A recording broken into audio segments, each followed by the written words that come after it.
And welcome back to Icewindale, Rime of the Frostmaiden.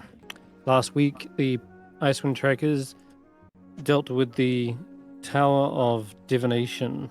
This place was sort of a makeshift planetarium, and they had trouble getting in initially, trying to break down that damn door. Obviously, it had been welded, and someone did not want you in. But there was a opening on the top floor. Setting up a rope and climbing up, you encountered a strange slard creature that you tried to push out the window. Things got hairy, and a fight ensued. Explosions, fire, the lots, people falling from rope. It was a major disaster, but yeah, you finally managed to deal with that issue and come to an agreement. They would surrender, they would help you out, and you would let them go. And they just want nothing more to do with Yithrin, it seems. They'd rather just escape and go to other realms. They have clearly got some ambitious ideas, but none of them that involve here. They explain they've seen a few creatures lurking around and following you guys in through the Caves of Hunger. A white-skinned tiefling, several gargoyles, and a warforged, a humanoid creature that's not unlike other constructs seen here, apparently. That's what she mentioned. And they said that if you wanted the right of the Octad, you'd have to find the spell book that got jettisoned from the tower. That ended up being the most likely case that he was inside a well. And yes, we don't talk about what happened in the well for all of our sanity. Nothing happened. We went down there and found the book. Yeah, that's all. Easy. That's Yeah. all. Yeah, it was just rubble down in the well. We went down a First well. rule of the Well of Answers is you do not talk about the Well of Answers. Yeah. Precisely. Sadly, we did not get the answer. We went down a well. Yeah, see, that's even better thinking. Just there was no well. Definitely not any terrible Netherese experiments gone wrong.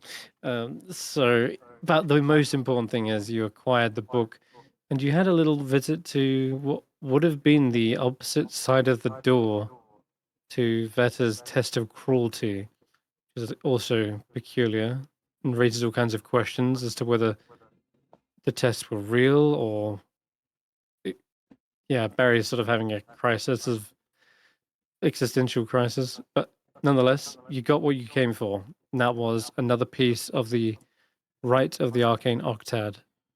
And then you decided to also head on past that and investigate this massive clattering noise that's coming from the bazaar of the bazaar.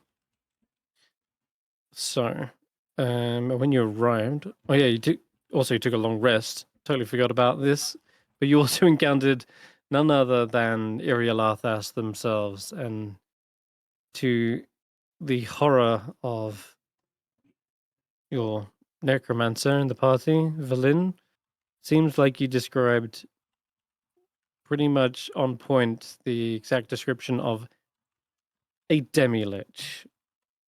Irialathas has acquired lichdom in their lifetime, but clearly since the crash, they've been deteriorating. The lack of souls feeding their phylactery has made them lose their flesh and mind. Now they're just this floating skull with flittering arcane symbols hovering next to it. Nonetheless, it's patrolling the city every day and then returning to the central tower. Thank God you were stealthy enough. But I actually rolled the random encounter and actually got 99. That was kind of crazy. So you actually got to see the thing, but yeah, you kind of ducked down behind a trapdoor and evaded that thing. But yeah, that's another issue. All right, back to the bazaar. So on your way there, you could hear the smashing sounds from like quite a distance. And once you finally arrive, you see a large market hall sits at one end of the plaza. Its four broken towers leaning inward. Faded pennants hang above the entrance, frozen stiff, and this seems to be the source of the clattering sound. Seems to be resounding from within this particular hall.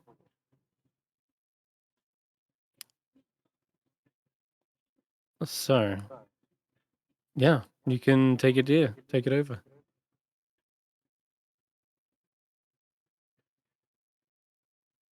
So from where we are now, are we able, like, I can't really tell what's in the hall, or how much can we see? From where you are, you can see shattered shop fronts. There's ripped tents. Crates have been... Looks like they've been punched in. There's nothing but rubble and splinters as you approach. Can we see what's making the noise, or at least be able to tell what direction it's in? How far? It's coming from this plaza. So this is the building as a whole. Mm. If you quickly look at the Acropolis map itself. So you're over I would, here. but I have no token of which. Ah, there we go. Yeah, the Bazaar. So the Bazaar. what you... Yeah, this is the whole section, right? Mm. And this is the building you're hearing it coming from. Okay, and we're like at the entrance right here. Yeah, you're on the side because you've come from So the we're well like- of So we're like Wellspring of here. Answers. Yeah, precisely. Okay. So yeah, you are in the pretty much as pinpoint to the sound as you can get. Mm-hmm. Do you want me to sneak ahead and take a peek? Yeah, not a bad idea. I mean, we think we know what is causing that ruckus, but like, it's been without its head for a while, so approaching it might be tricky, especially if they can't see its own head. I don't know how that works.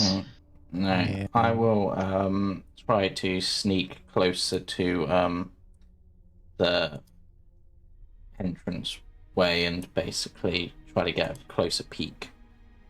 If that's okay. Give me a stealth check.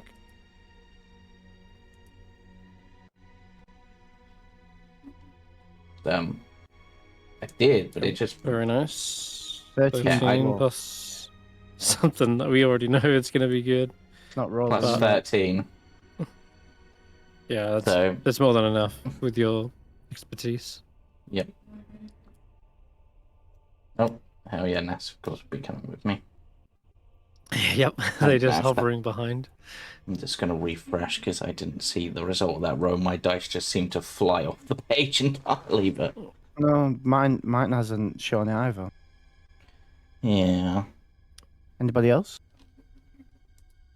Nah, No. it's all good. Anyway, the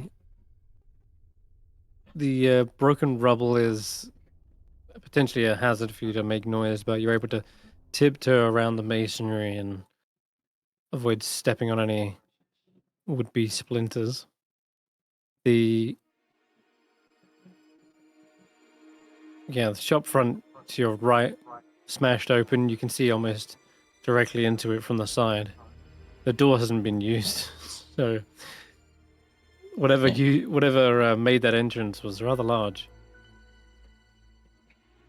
Looks like it was a bookstore, and every shelf has been hammered in. Yes. Foundry's taking one. To your There we left. go.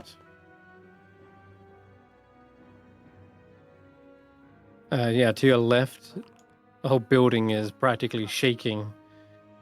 You see dust sifting from the top. It's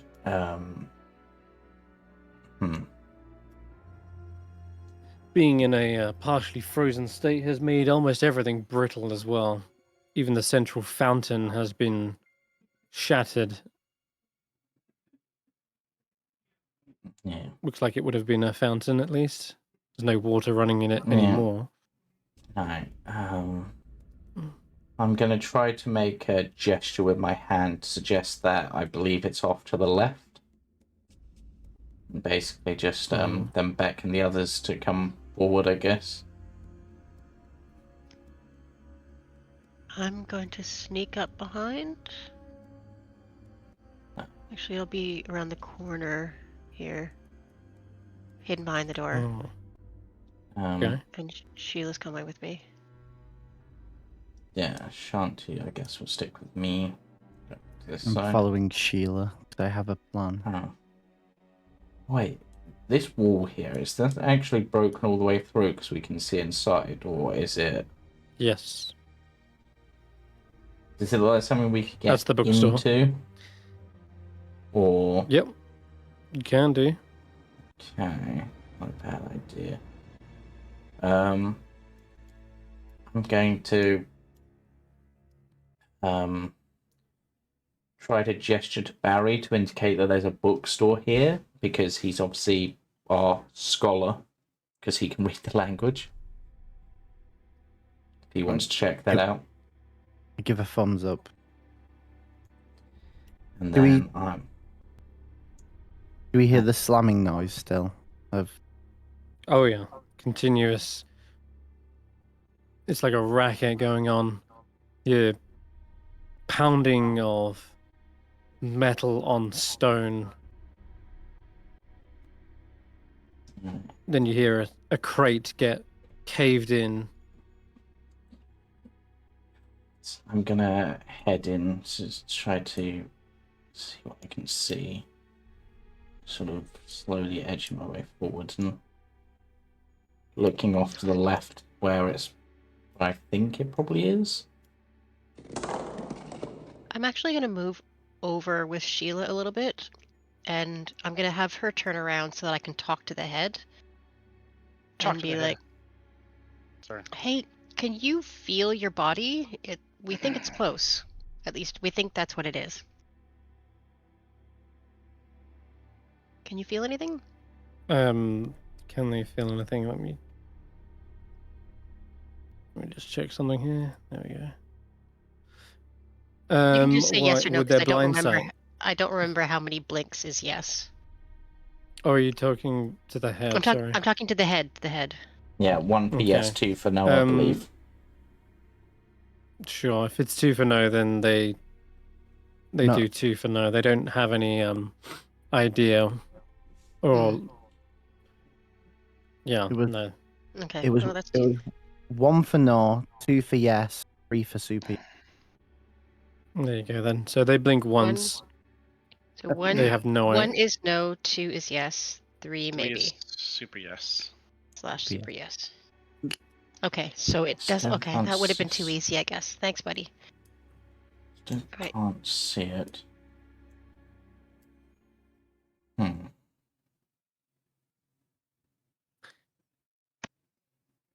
You see one of the central support pillars has clearly been broken. Yeah. Now remains in 3 pieces.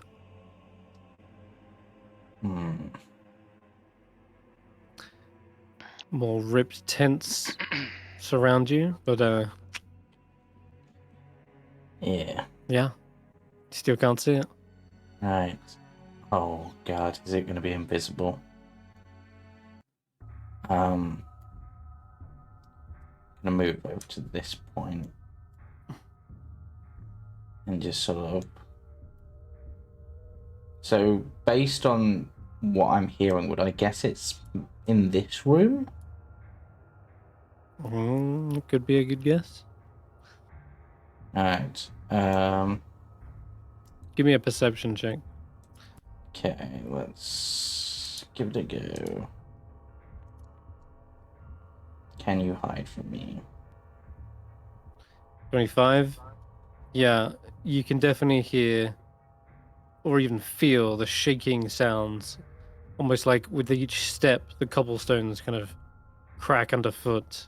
And you do spy a sudden showering of splinters as a crate is thrown from one side of the room to the other, hits against the far wall, Right. and bits of shrapnel end up kind of filtering out that doorway right there.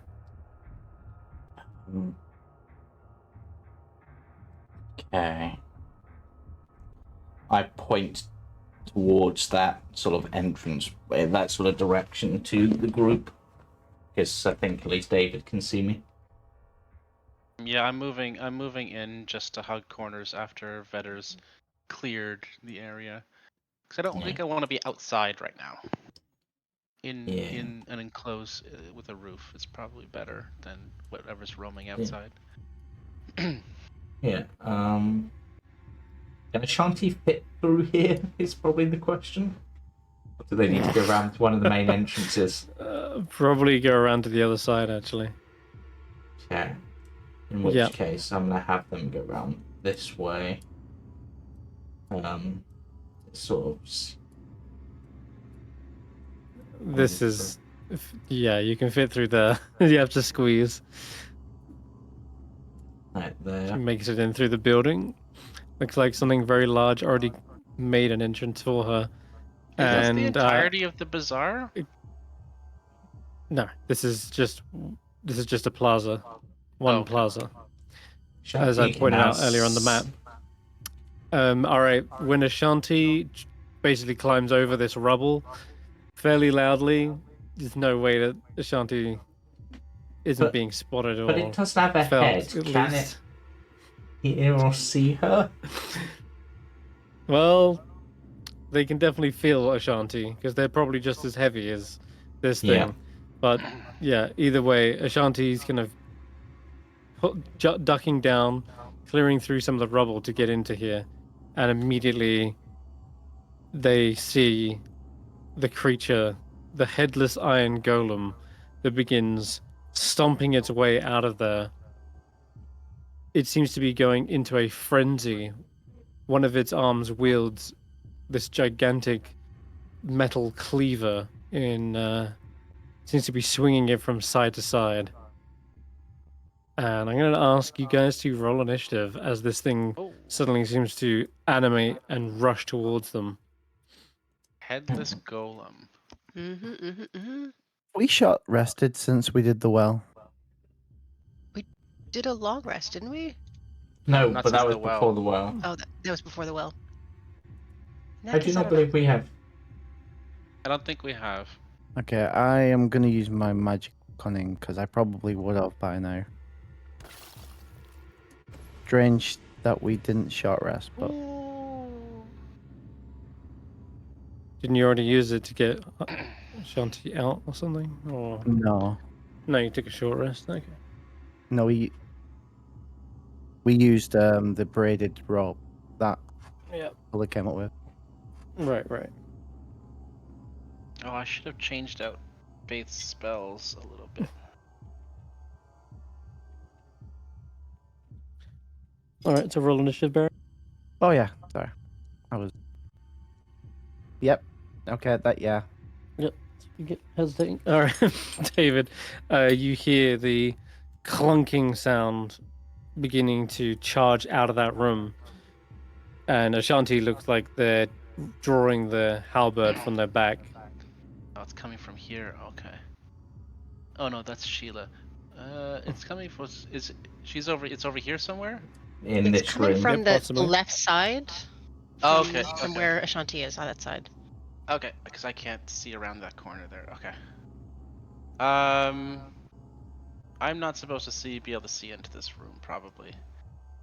But there is a break in the hole in that wall, which Vet would say if you wanted to use that room to sneak through. Oh, okay, good. I will Because I'd be able to see that. get some cover in the room. Yeah. So I can see Ashanti, because she's gonna probably need some. Do I have something that can help her? I'm gonna try bonus action. The Tales Spirits from Beyond. I expend a use of my bardic inspiration. So I'll do that. And then I roll, and hopefully I'll give her something good.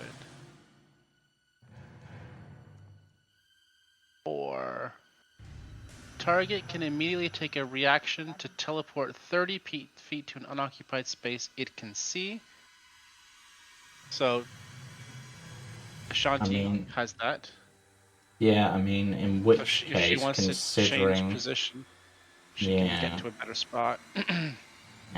I'll just have them teleport back 30 feet back, because then hopefully it has to dash and waste its turn. Yeah, just to reposition itself. So that's my Oh. bonus action. And then action.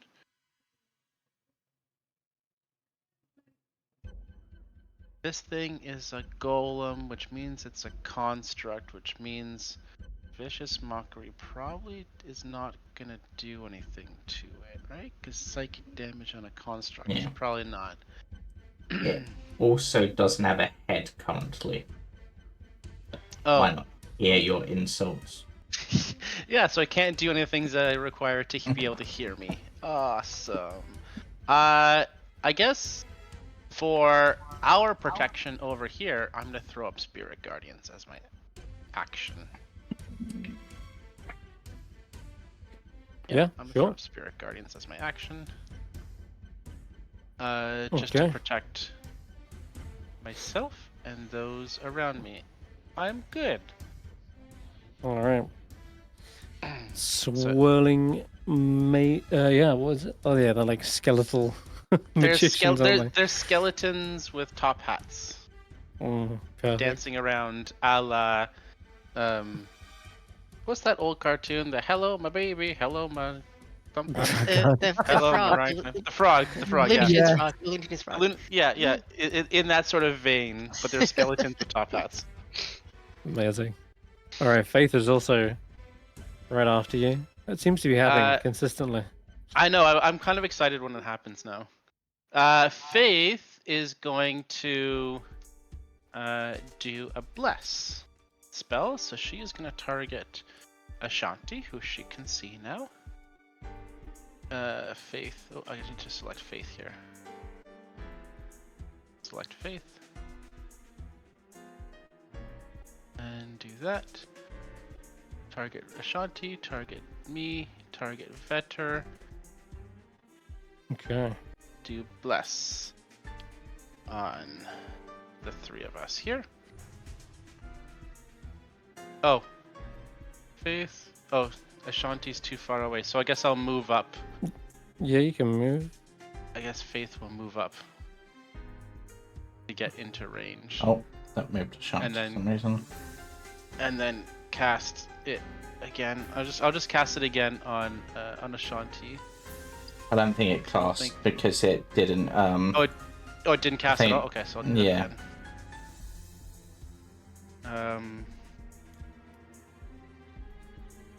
That should be in range. There you Did it go. cast that time? I think it Did cast this time, yeah. Yeah. And then she is then gonna move back because she doesn't want to be in the open. Oh, it's gonna move Ashanti. That's gonna be the end of her turn. I'm gonna try to figure out how to move Faith without moving Ashanti. Okay. That's her uh-oh. go. All right. The headless iron golem I can't see anything now. Uh-oh. smashing together their fists. They seem to ready themselves for a fight, and you can feel something moving away in that direction. So let's see. What are they gonna go? Okay. I'm gonna have to refresh my screen. Okay. I think. They will charge out in the direction they heard, or at least felt, Ashanti's big thuds. And as they're rushing after them, they step into the Spirit Guardians. And they roll a wisdom save. Now- Oh, geez, what's my DC? Like 16, I think. 17? Okay. Well, they fail that. Take 9 necrotic? Or is it It's radiant? radiant. It's radiant. radiant. Nice.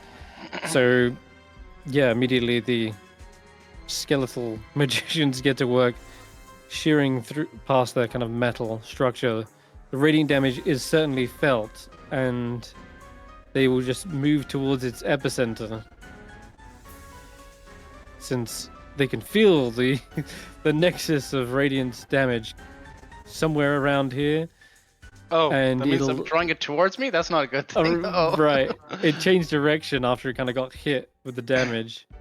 Yeah. So I'm gonna say it suddenly okay. turns on I'm its a heel. frontliner, so it's all right. Yeah, you are. You are, really are. Oh my god. Well, good luck to you, frontliner. You're about to take a swing from a blind golem. See if it hits. Ooh, it's low. But it's still a 15. Jeez. I think a 15 hits me, doesn't it? Oh god. Yeah, it does. Its arc is so wide that it basically cleaves through the building, taking out the corner of the structure, and you with it. You're gonna take this damage. Oh How much is god. it? I don't have my screen up, so I what? can't see. It's 23. 23 slashing damage. Slashing. Yeah, It's okay. That's I'm the still up. that's the sword. You also made your concentration check, surprisingly. Oh, did I? Okay, good, because I can't do it manually, so. Yeah, after you are showered with masonry, you feel the golem shows no sign of stopping, and before the dust can even settle, it's then swinging it back the other way, and it's going to take another swing at disadvantage still. And thank God it is, because Did it miss? less chance of hitting, and less chance of critting, but it still somehow manages to connect on David. And another 21 slashing damage goes I through. think I'm still up. I'm in single digits, though, I think, probably, though, but I'm still up. You're on 14 HP. Oh, 14. Another okay. concentration Wait. check. The 15, does that take into... Are we in the special Spirit Guardians, or is this normal Spirit Guardians? Oh, it's the special, so it should be 17. Oh, okay. Yeah, that would make that first one a miss then. Oh, that's a good point. Thank you. Thank God. Yeah, well remember, that'll be... Because everyone's got half cover whilst within the spirits. You can only do that once per day, I think. That special casting of it. Yeah, let me check. Actually, let me check if I've used it already. I might have used it already. Or... Let me double check. I might have used I it. don't think we used it. I might have used it for no reason whatsoever while we were doing nothing in the well.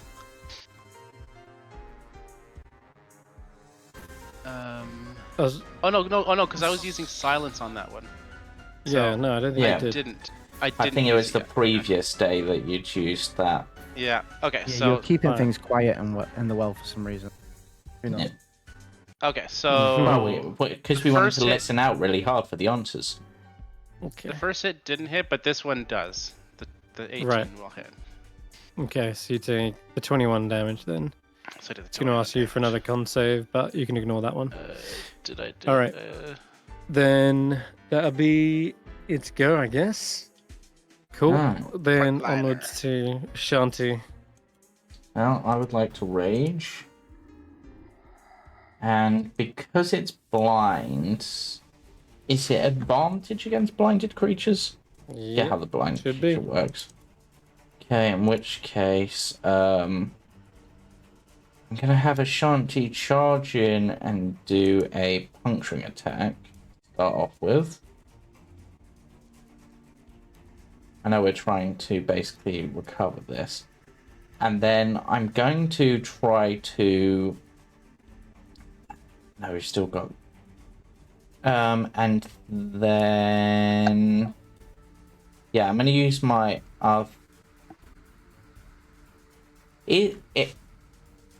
If I...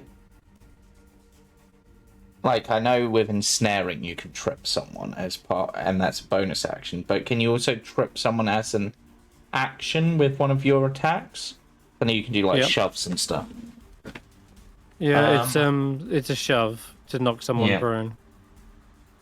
Do I want to try to knock them prone so that the rest of us can That- move yeah. away and get into position? Yeah. I will try to knock them prone. Okay, give me an athletics check.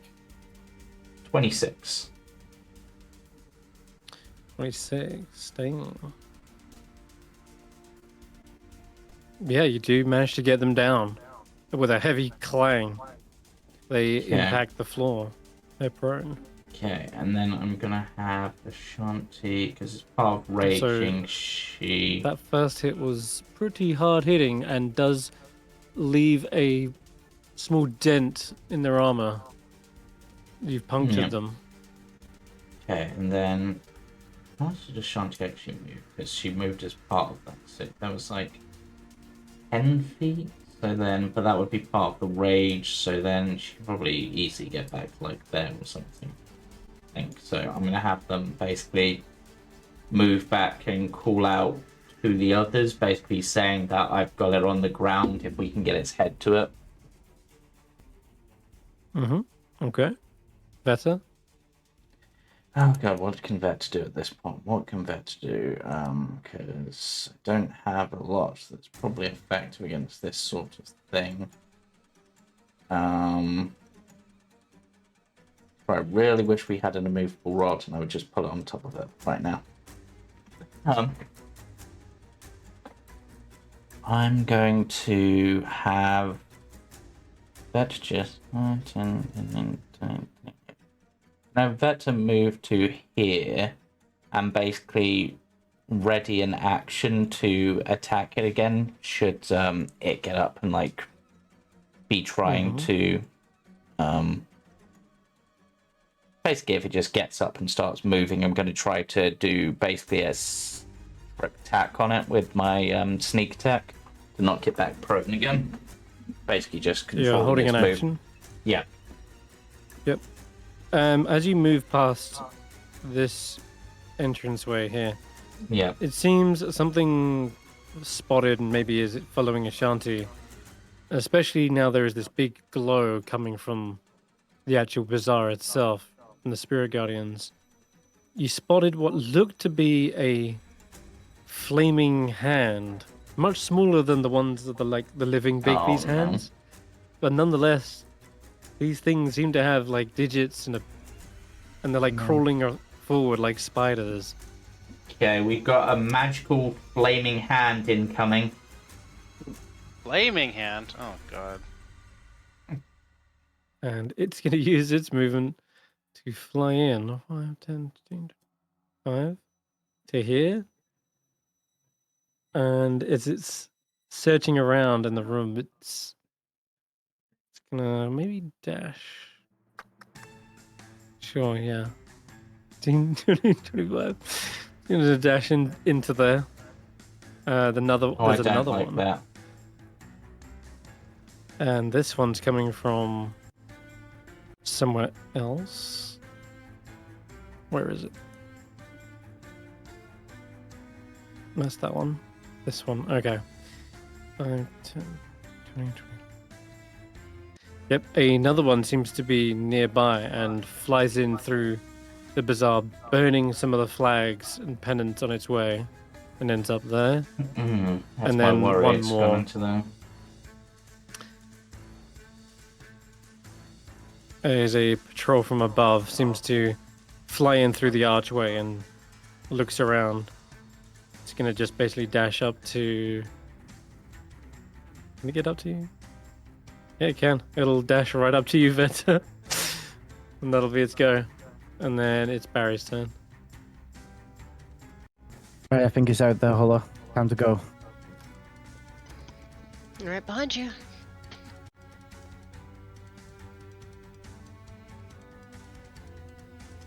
Uh, 5, 10,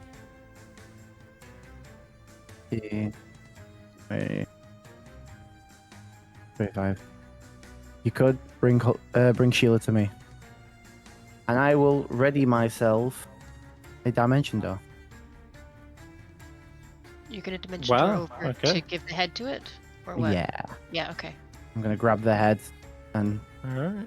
pop it right I in love and it. see what happens. Okay. Sheila will go Pop it first. right. Well, where its head is, there's a giant cavity, and so long as there's a space, I can teleport Okay. to. I can't seem to move her. Hang on. Either this is gonna because we help the head, either this is going to be helpful, or it's just going to make the thing even more powerful than against us. So Okay. Sheila does have to squeeze through this door. She can bang the edges a little bit. She's not too fussed about that. I don't think anyone's gonna mind if it's scuffed. Yeah, she'll go there to wait for Barry and Hulla. I can't see. I'll have to move Sheila down so I can see Hulla. She's in the dark. Okay.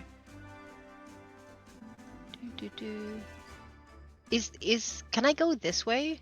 Like, I Nope, thought that that's a wall there. I thought the wall was broken down. Okay, never mind. This is the wall that's broken down. This is the entrance. You came in through the broken wall. Yeah, okay. I thought that was another entrance in. Okay, so moving Sheila back. Yeah, and I Um, will do my thing. I will. Dimension door. Yeah, with the head, because the head is a sentient thing. Not Sheila, though, because I can't take the head and Sheila. I assume the head on Yeah, Sheila yeah. is its own entity. Sure, just the head then. But I mean, if you want to Jeez. bring Sheila with, then that's up to you. well, I if thought you that- just, if you can just grab the head, that'd be awesome. Then Sheila Yeah, can yeah. deal with the hands. Yeah. Yeah. Just add. Okay. Before you do that, I And- just want to cast Bane on the headless thing. Which Okay. will hopefully reduce its attacks by 1d4. Hmm. Also, I did not realize that there was a thing right next to the robot. Mhm. God. Yeah, That's good to know. just came in. Mhm. But I'm Uh-huh. worried about them going into that room because there's box and stuff. They might burn important stuff.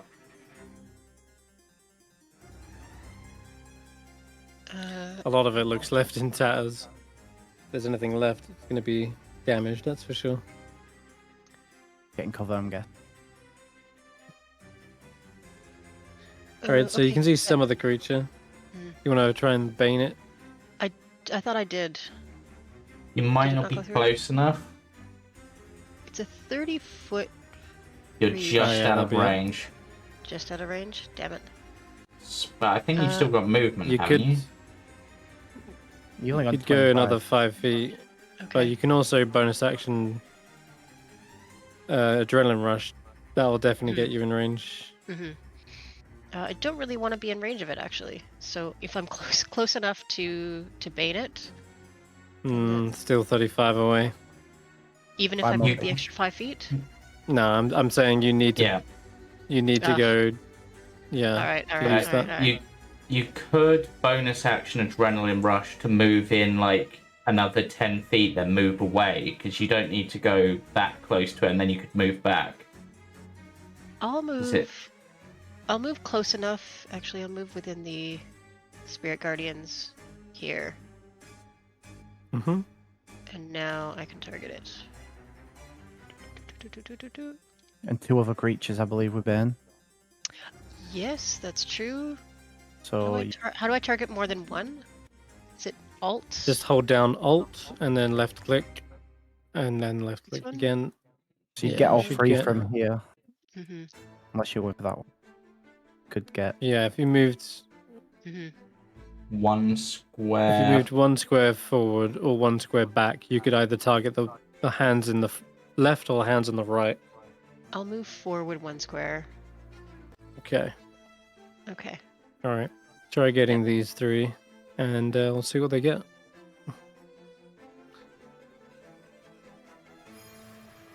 It's a charisma saving throw, I think. Yes. Hey. Not charismatic, these guys. Oh. Why did I just see a ton of Okay. dice? 15. Wow. I Oh rolled god. a Still failed. 20 on Wow. the headless.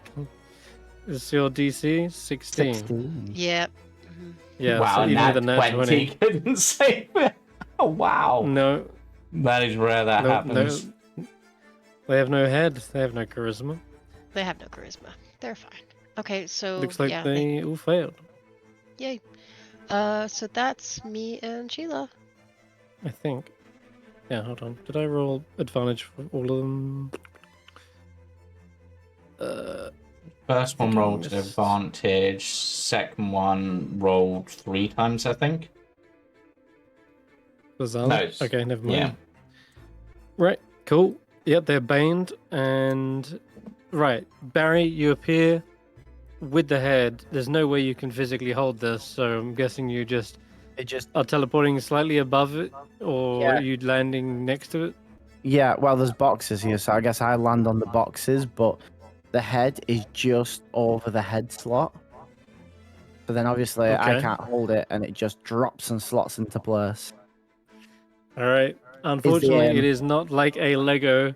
Does not just connect. You see bits of wrenched metal inside the head, where it's been forcefully, basically It's a screw broken top. off. It's a screw top, guys. Okay. It's a screw Ashanti. top. I twist it righty-tighty for my bonus action. Very as a repairer of many trinkets and magical items, perhaps you would recognize immediately this is going to take some powerful welding tools in order to get back on. Not impossible, but if you have the means and the right tools, but you're going to need to re-weld this thing's head on properly. Harry just mumbles to himself, magical sitting, and can't even magically meld itself together. What sort of city is this? I'm glad maybe I should have dropped it to the ground. All right, Sheila's turn. They've done theirs. All right, now back to the top with David. Okay. I'm not feeling too great. But I can take one more hit if I need to, right? Possibly even two. Possibly low. even two. I want to keep the Spirit Guardians up.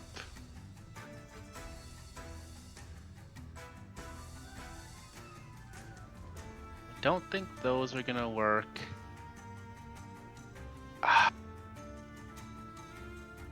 Hold on. Let me see. You know what? It probably doesn't have great wisdom, right? So I'm gonna make Barry's life hopefully a little easier. I am gonna drop the Spirit Guardians. Because I don't think that's just attracting it to me, which I don't want to do. So I'm gonna drop, how do I drop the concentration? And what I'm gonna do, it's already on the ground. Let's just see if I can hold it in place. With hold monster. Ooh. All right. This could be clutch. Let me roll that wisdom save here. Oh, with Bane as well. DC 17 actually, yeah. The Bane. Yeah, okay. It does appear to be... Ooh, oh no. Just checked its immunities. It's immune to as Don't you- tell me it's is it yeah, immune to paralyzed? Mm-hmm. Ah, Immediately you feel your spell try to wrap his chains around it, and this Iron Golem's form was built to be unstoppable. oh shit! I should have kept the Spirit Guardians up. Oh, Oh well. I see. Okay. They're Good shout. good try though. It was a good thought. Good thought. Go team.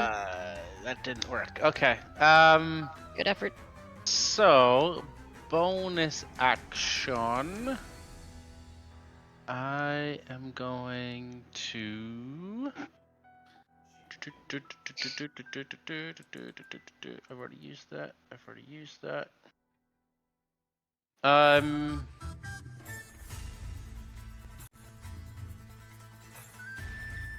that's good. Let's use my spirits from beyond again. I have a couple more things I can do.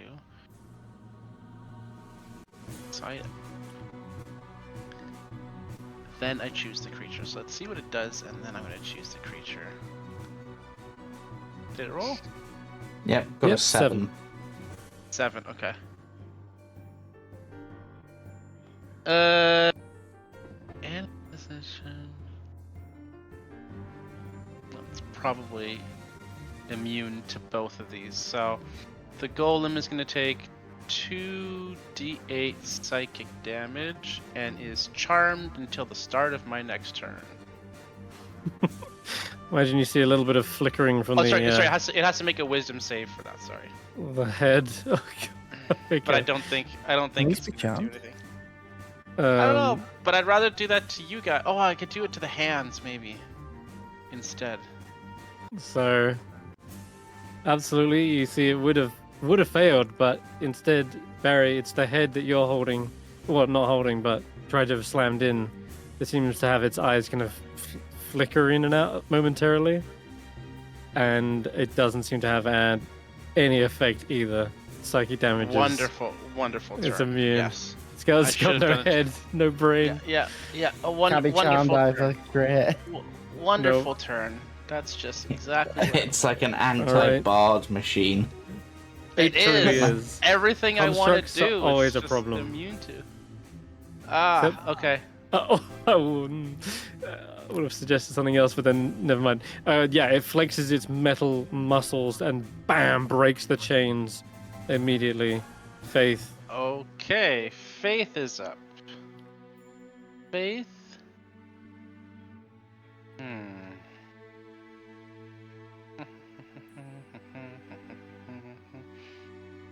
Does she have... I mean...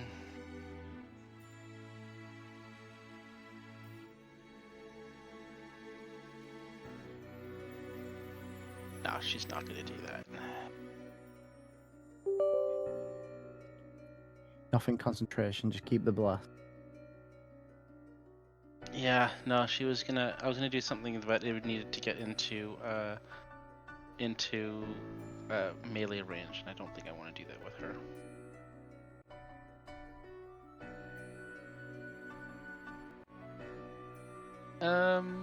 Ray Frost? Simple? No. I think just a basic, because I'm a little worried about myself here.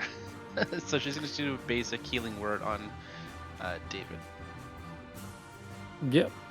Good check. Keep you topped up. Don't want to go down to this thing. I have another really stupid idea for a way that we could weld this head together. What if we pop one of the beads of fireball in its neck joint? Oh. Like in the gap, and fireball it from the inside to try to weld it together. So, I well- don't know much about tinkering, but I don't think explosions usually work for delicate work like that. It's more of a I thought it was a screw chop. thing. so hear me out, Chris. Because of the shape of its head slot, is the head in the slot? It's just not connected. Correct. That's a little bit horrifying. And But... it's standing up. It's like so maybe slightly we- lopsided. So maybe we can pop the fireball in and it'll weld it.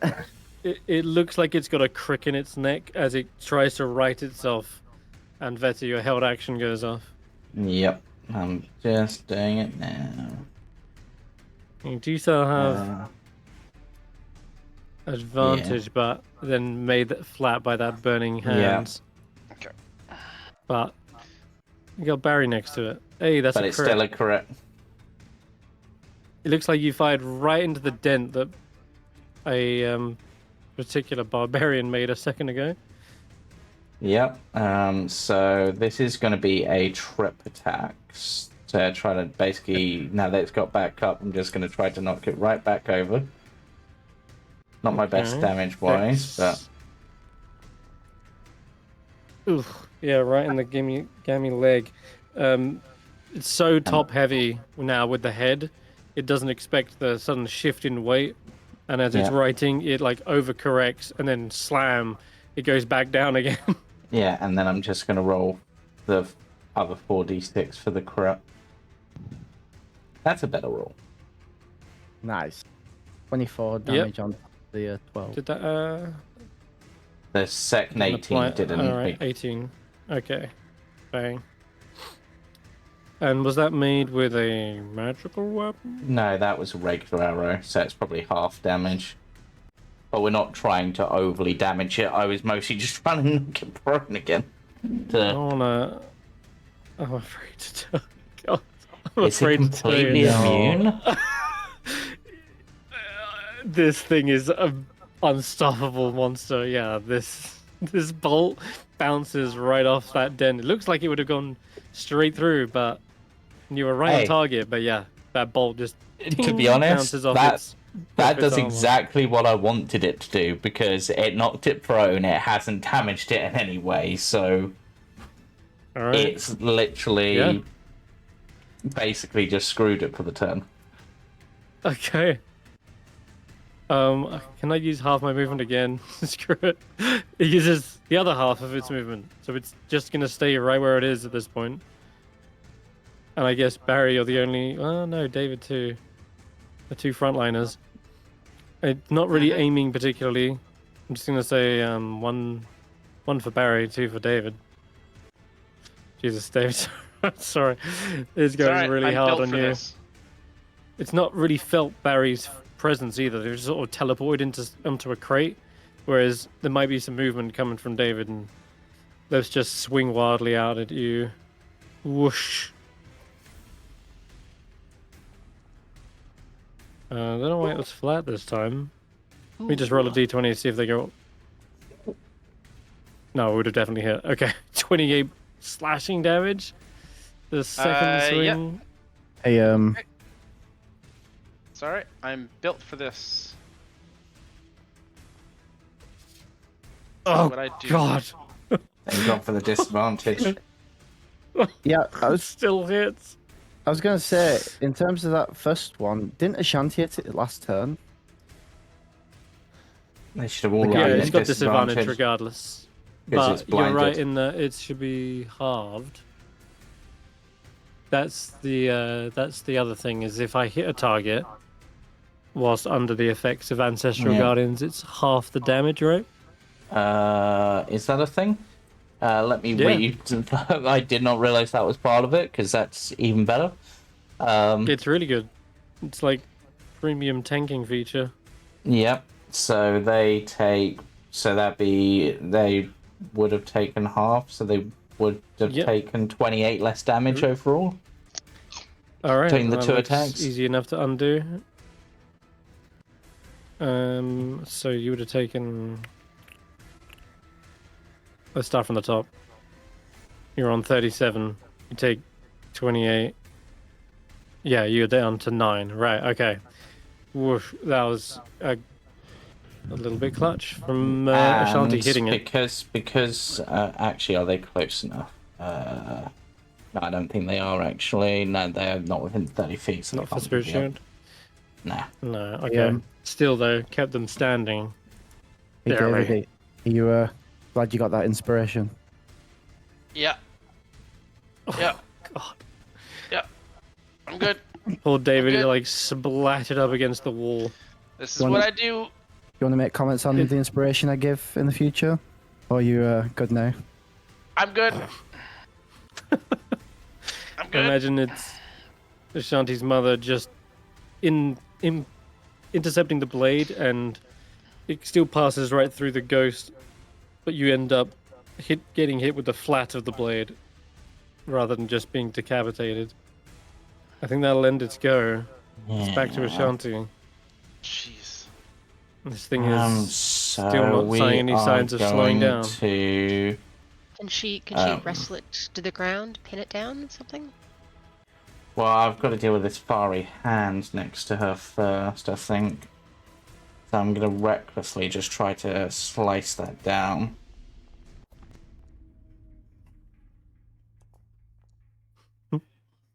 I added its head.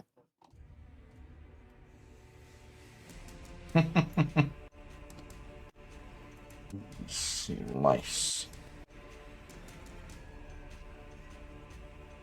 There we go. Clean.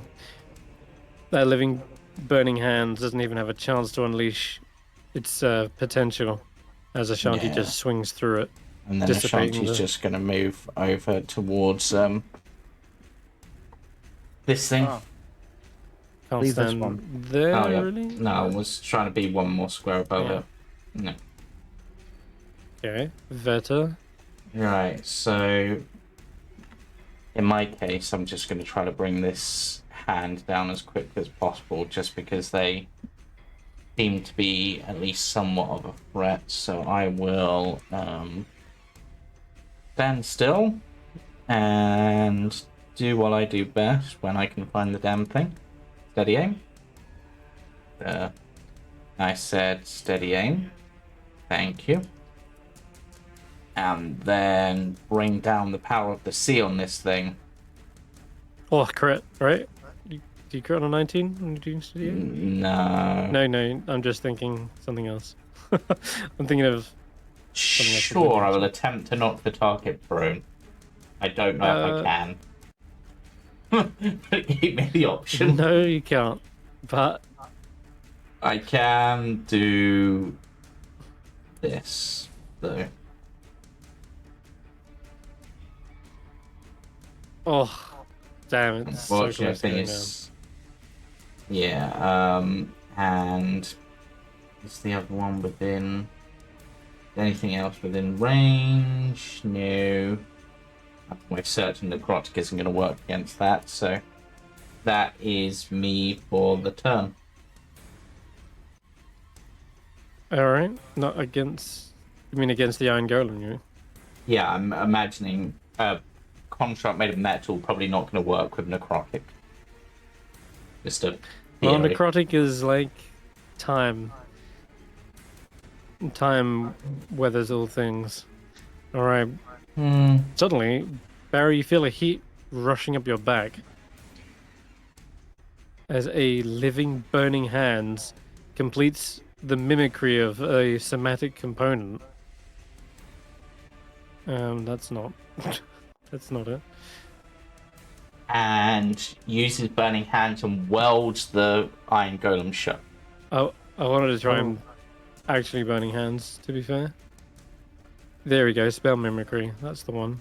Place and measure template. Okay, cool. Alright. Oh, he's using It fire is on it, a though. dex save. And He's Ashanti using also fire on gets it, though. that. Mm-hmm. It is. Which is, you know, that's good. It is don't- very good.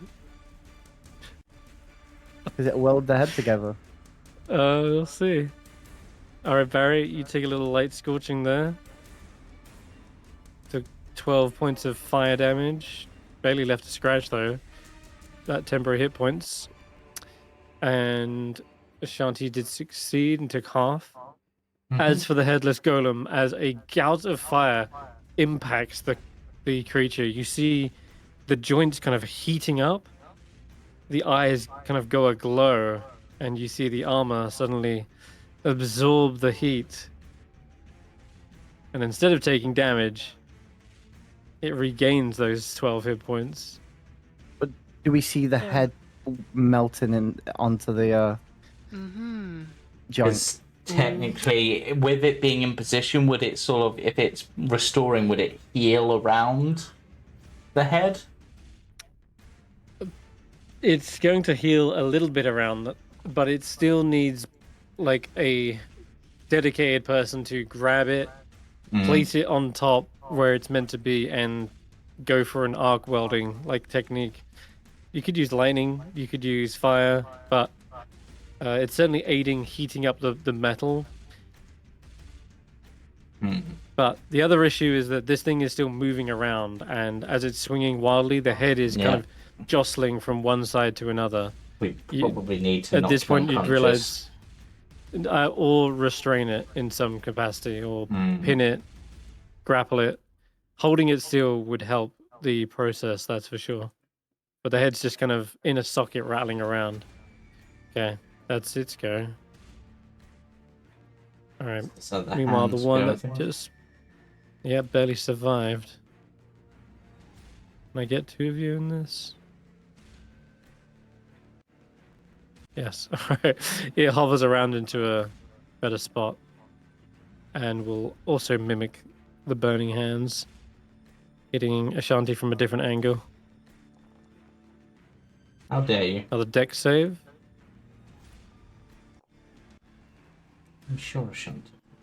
It's danger sense. So Yeah, danger sense should help. I made the save, so I take no damage. Ha ha ha. Yeah, you're able to nearer the front of the cone, kind of duck out of the way and avoid that.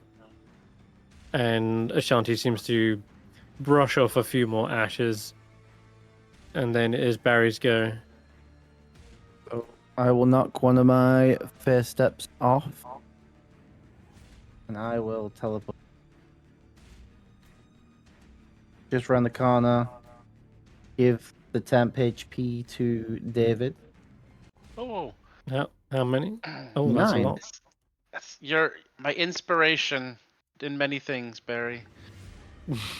Use my regular movement to go over to here. I'm gonna shoot at this thing. With my Eldritch Blade.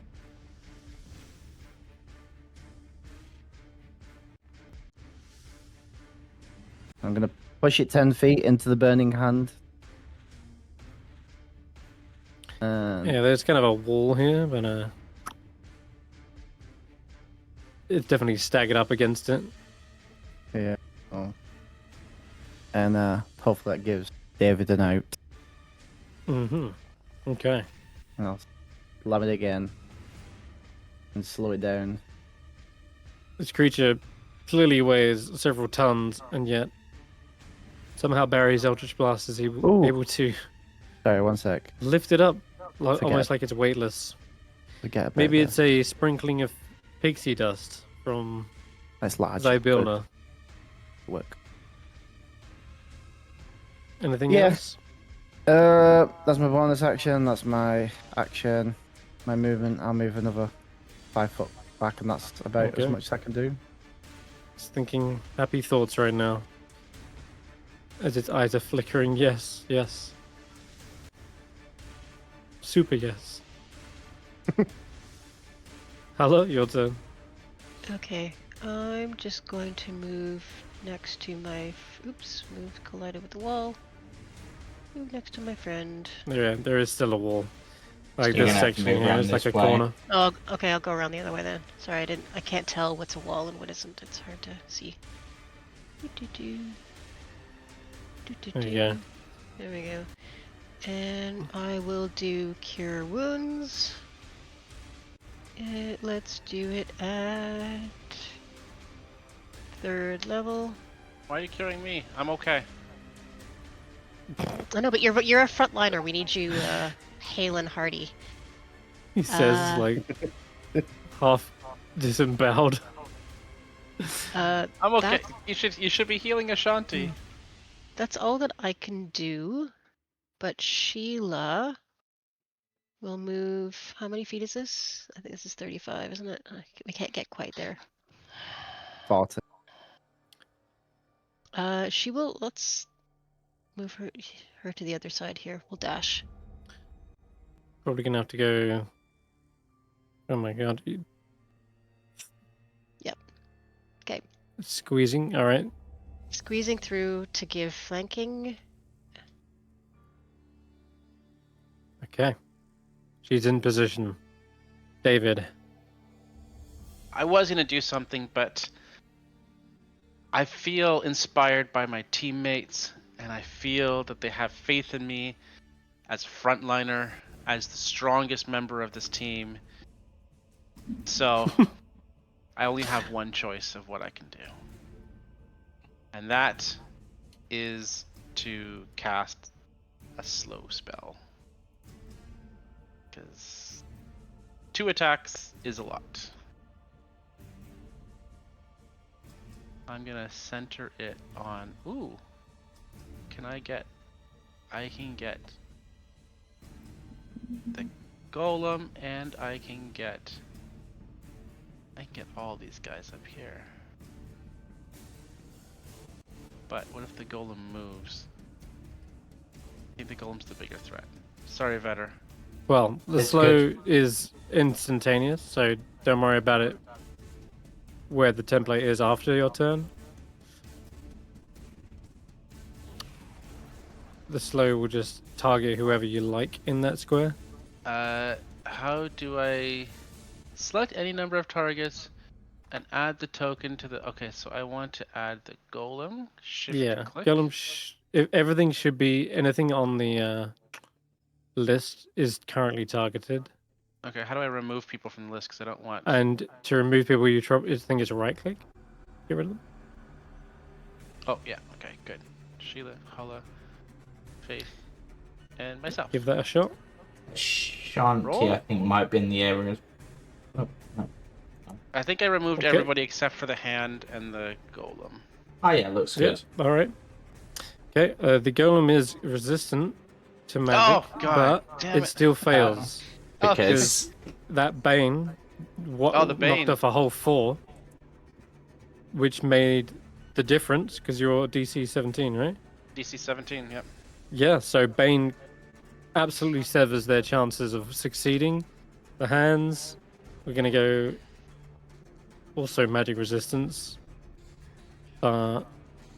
They've got terrible wisdom as well. Oh, nat 20, no, 15, still a fail. Oh damn! Let's go. So negative speed halved, obviously. Negative Mhm. 2 to AC and Dex saves. Can't use reactions on its turn. It can either do an action, a bonus action, but not both. But can't make more than one melee or ranged attack on its turn. Cool. Nice.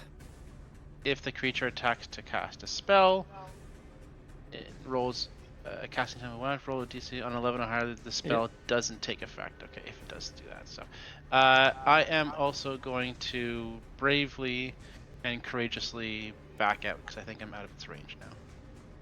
Strategic retreat. Strategic retreat next to my fellow frontliner, Barry. Yeah, my scout, remember. I forget that the front line's at the back.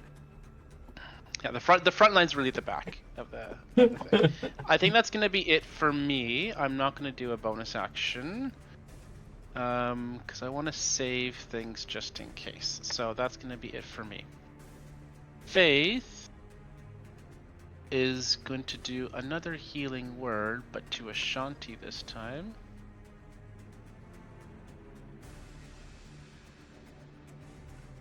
And she's gonna pump this up to 2nd level.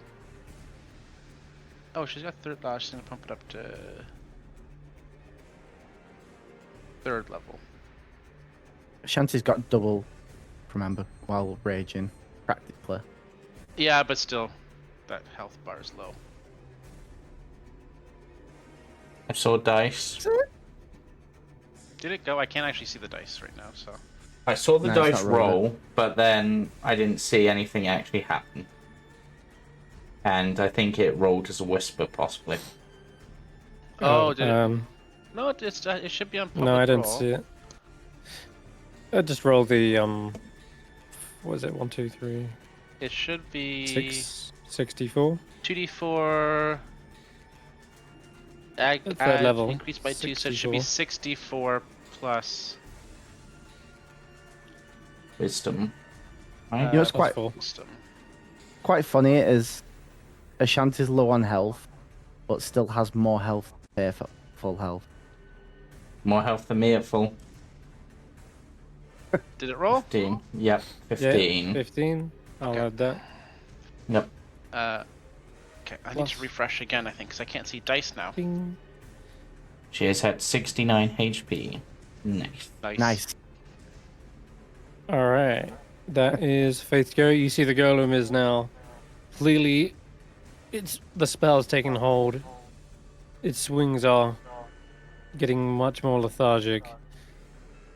Joints are seizing up, and it can only take a single swing at this round.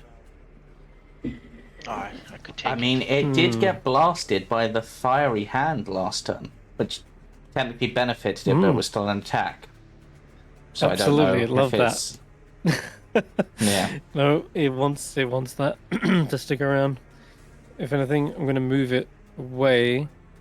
I would even take an attack of opportunity with the living burning hands, but it has no reaction, so that actually helps. Okay. This Bane is annoying. I'm gonna try taking We out. didn't know that. where the Bane comes from. No. So David has Doesn't. slowed its movement using the slow spell, and I've slowed it by 10 feet as well. That's So it moves crazy. a grand total of 5 feet. And Really? then takes a swing Jeez. That's crazy. at disadvantage. You slowed it twice? No, it only counts the actual slow. Oh. Hulla, I can knock it back as, twice. as you kind of like step forward a little into the fray, this building seems fair game, and its wide swinging sword collides into your armor, but takes the brunt. And you feel like you haven't sustained any damage. Check for bleeding. You're fine. Alright, You think? Ashanti, Get a I'm gonna. bruise under the armor, but otherwise Ooh. no hits. Damn, that slow didn't last long. That's a shame. I think they just broke free. I am going to use my action to attempt to grapple and hold this thing still so someone can try to reattach its head. Go ahead. I'm gonna beat. I don't think my mage Beat hand a is 17. strong enough. Yeah, definitely. It's probably just swung in Hulla's direction, so you're able to grab it from behind, Yeah. put it straight into a headlock wouldn't be a good idea. Its head would just Yeah. fall off, but And you can definitely then, grapple it from behind. Can I then use my other action to basically pull it prone with me on top of it, basically to pin it down? Yeah, you can make another strength. You can do that, Athletics? then Sheila and I can help next when we get our turns. Oh, not a great That roll. was not a good roll. Because we all go before it does. Nah. Beat me on that one. Okay. We're boosting it. It's Not got these. with- Yeah, I mean. I can well, guidance if it's an athletics check. Not think in you're range not for within that, range. No. but I think the only thing Would- that would do it would be a bardic inspiration. But that's up to you, David. I think I have one left. Shoot, I'm refreshing so I can't actually see. If I have one left, I will use I'll it. check for you. Yes. Yeah. You have 2 left. 2 left. Okay, so I'll use one. Alrighty, down to 1, and you can roll a d8. Oh, Vetter? D8. I need Better at will have least to a... do it because There's the 3 That's I the need. one. That's all you needed. Heck yeah, nice. All right, you can see its big feet are like they're so wide. They got a load of stability there, and Ashanti notices this and has to like basically kind of hook their halberd around one of them, yank it backwards, and take out the stability. It finally slides against the wall and takes down the wall with it, probably. Yeah. Prone and grappled. Just a question on that, because I know Ancestral Guardians applies when you do an attack, and technically a shove and stuff are special attacks. Does that trigger Ancestral Guardians? Or is it only attacks that do damage? That's a good question, actually. Not that it matters much because I've only got Ashanti 2 attack now. Yeah. I'm grappled and but that's a thing to bear in mind for next time. Yeah. Yeah, All I'm right. just... Now, Yeah. it is in position. It's on the ground. The head is much easier to manage it from this angle. You can Yep. see where the armor is heated up, Yeah. but it's going to require a particular tool or spell, whatever you have at your disposal, really, to position the head right on top of Yeah. the new stump. Yeah. I'll let you guys figure that part out. But effectively, this comes down to like a skill challenge. One, to like reattach the head. Well, we've already done the first part of the challenge. That is getting them to hold still. The second will be reattaching the head And the third is yet to come. But Vetter, it's your turn. Yeah, I'm just trying to work something out at the moment. They're not too far away from each other. You might be able to finish this thing off. It's really low. Yeah, I'm just gonna. I'll steady aim and try to finish it off. Purely because I don't know how good these things AC are, and I might as well give myself the best chance I can. Which, Okay. have I really not? Why have I never favorited steady aim? It's literally like my most used feature. You do have Bless. Yeah. Bless is more than enough. Takes that down. The Excellent. spell fizzles out. Yep. And that is all I can do this turn, because even based on where it was, yeah, no creatures within range. Okay, let me see if this recharges. Oh wait, that was that was the roll for it. Okay, so it'll recharge by next round, but not this round. Okay, it's got one magical strike it can do. Let me see. Could fly over Ashanti, but that's just nah. Let's go around behind Ashanti. Okay. It balls up into a fist and slams into the back of Ashanti. Well, she doesn't feel it. Don't think she reckless either, so yeah, no, she's good. It's Barry's turn. Okay. Oops. That should be at advantage. Not that it matters. So I'm gonna pop another first step. Oh god, it didn't even get a chance to get there, in fact, actually. It's more like here, because it's still slowed. Yeah, that's it. Sorry, go ahead. Pop another first step and land on top of creature.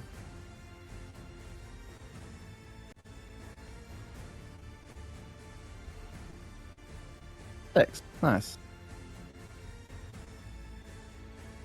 I'm going to use a cantrip I haven't used yet. As I basically enchant the end of my finger with electric, and I lightning lure the head to its neck. Oh, okay, like this. Because it has a pull ability. Nice, yeah. Which is perfect. You can wrap that around the neck joint and arc weld this thing. Whether that. I don't.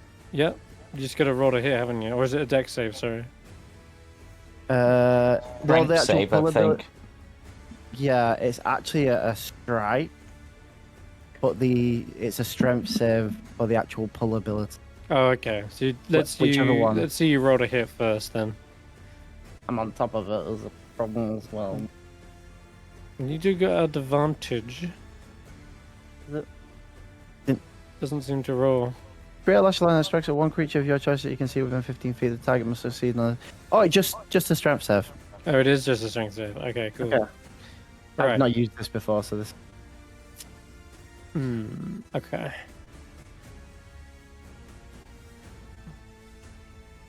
Oh, that What fails. is your DC? 17. Just? Yes. Damn. Okay. Well, in that case, the Bane was coming in clutch right there. -1. Okay, perfect. Then you're able to wrap that lasso of lightning right around its neck. The spark, heat, sparking that superheated joint, and immediately you're seeing the metal kind of weld together. Give me a con save for me, Barry. And actually, Ashanti as well can give me a con save. 19. Nice. That's a success. And 20 Ashanti, something. very good. Yeah, you're immediately reminded of the health and safety of wearing a visor during arc welding process, but you've experienced enough in this kind of this avenue that you've done it before. Just gonna squint your eyes. You got them big bushy eyebrows to block the light. That's what's helping. Yeah. Okay, then that's your turn. I think. Well, did its head back on? Does Alright. that seem successful? It does is- seem so. Is it still The struggling? lights. It is still struggling. The lights on its eyes seem to be flashing in binary, and the final part of this would be somehow getting it to either factory reset or reprogram itself, because it seems to be wrestling with its body still. Hmm. Hmm. Is there Factory a reset. button on it or something, or is this just gonna be a case of we have to knock it out and then it has to regenerate itself like Sheila does? That's what it's gonna be, isn't Yeah, it? it's I don't know. This don't- could be a case of I cut can't of tell. maintenance. Do I see a button on it or a flip switch? Hmm. To To turn do it up that, and on? someone would have to take their turn to really investigate that, or maybe even rolling an Arcana check to Wait, determine how to do this. But I have a really weird idea. Where's Velen, by the way? Hmm, Speaking of outside. Arcana. okay, yeah, you're right. We forgot all about her. All right. Well, I checked the other buildings. I didn't see them over here. Oh Yeah, goodness, you found it. Yeah. What I'll use the rest if? of my movement to move away. What if? He's just as deaf. 'Cause that was the Nats. first step. Can you possess it to reset it? Oh my god. Possess a golem. I think she can only do that on humanoids, right? Ah. On humanoid. I don't know. Yeah. I don't know how possession works. It's true. That's a crazy idea, though.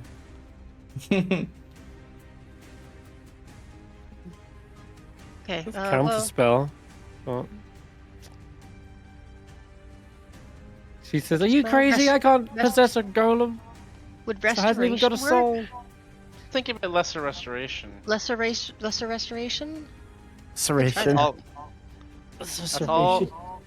That's all that Faith could do is a lesser restoration Do I have it? in terms of a factory reset. But I don't know. Hmm. I don't It's not know. necessarily under an Aside ailment. or maybe mending.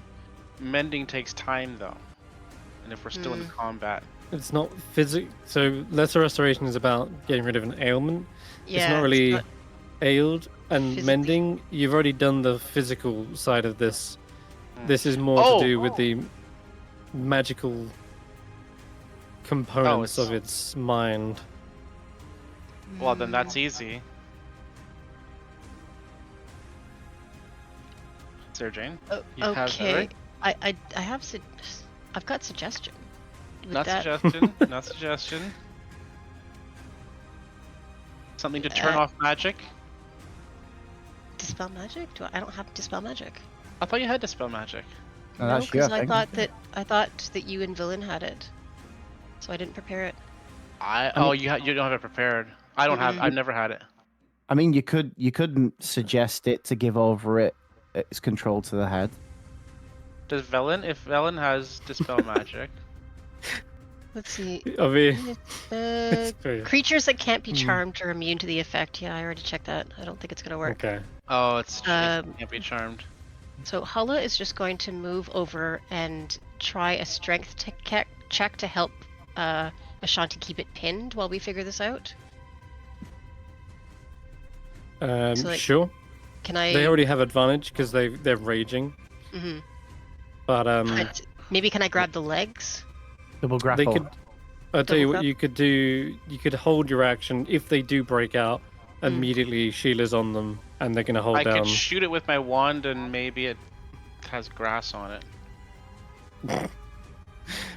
But we'll say Sheila's ready if anything goes awry. Do I Sheila have will be- anything else? She will be ready. Okay. Check my inventory. We'll move her a little closer. But the rampaging has Animals. So we just gotta seemingly figure out be how to contained. talk to it. I could use the alchemy jug to fill it or coat it with mayonnaise. I haven't used the alchemy jug in a couple days. Like we're fishing for It's not literally doing- anything at this point. I have, But I think if somebody has dispel magic, does Velen have dispel magic? Is that not you? I Not- No, don't I don't I'm have afraid. it. I thought someone else had it because I deliberately unchecked it. Nope, I've never Oh. had dispel magic because you always had it. Berlin does not have it prepared. That's poor communication on our part. Whoopsie. Faith has removed curse, but not. That's all right. It's not like that would be the definite Remove answer. it's not a curse though, right? I No. don't think it's a curse. So And remove curse. nor is there something magical that you need to really dispel. I mean, she could do um, calm emotions, but I don't think that's gonna help with the reset. We need to find the button. There's There's gotta be a not, button. there's not an off switch. Well, There's a reboot Alright. somewhere. Potentially. Does anybody have?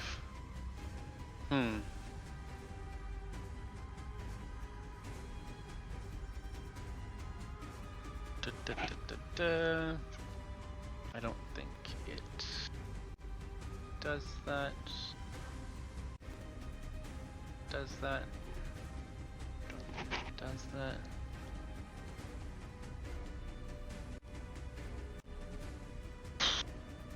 Basically, I what could I'm just- looking for is just an Arcana check, but you can come up with other ideas outside of that. Alright. But I'm just gonna do an Arcana typically, check. this is something And- clearly magical related. there you go.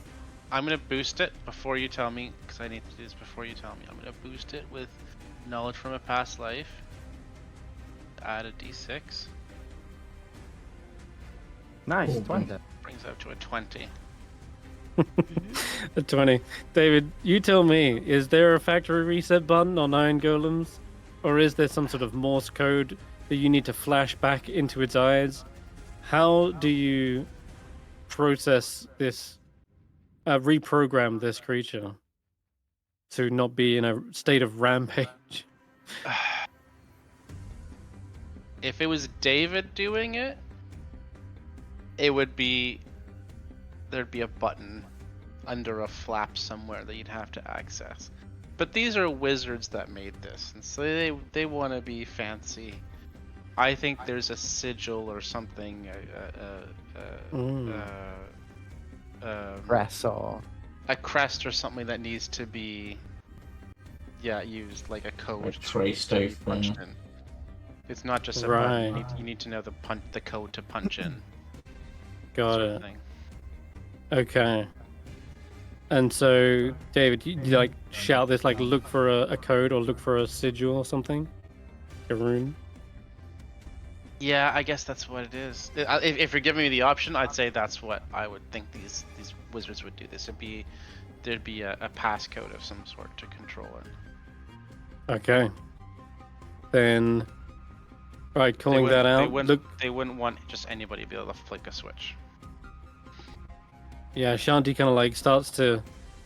They're already on top of it. They kind of like look around on its front, and that they do shout like, "I don't see a inscription or anything from the front. Maybe I just flip it over." It'd be Faith's go. Is the golem fighting, like resisting at all? It is still, yes. So But you can see its head is definitely connected since its eyes are going out of whack. yeah, Just on and off, flashing. it's just going a little. Okay, so Faith is gonna. I don't know if this. I honestly don't know if this is gonna help, but Faith is gonna cast Calm Emotions just to sort of settle things down a bit, and hopefully the golem will realize we're trying to help it.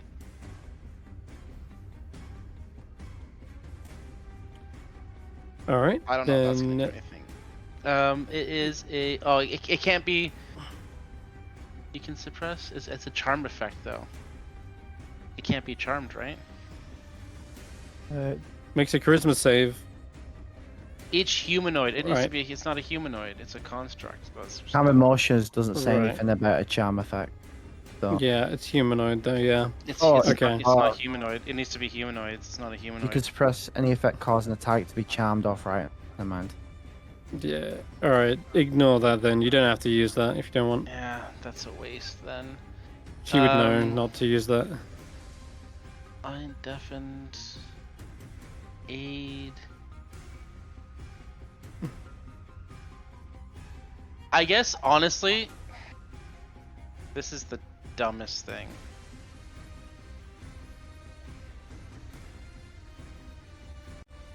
Is it dumb? It is dumb. Right? I mean, whatever it is, we've probably done dumber, so, like, why not?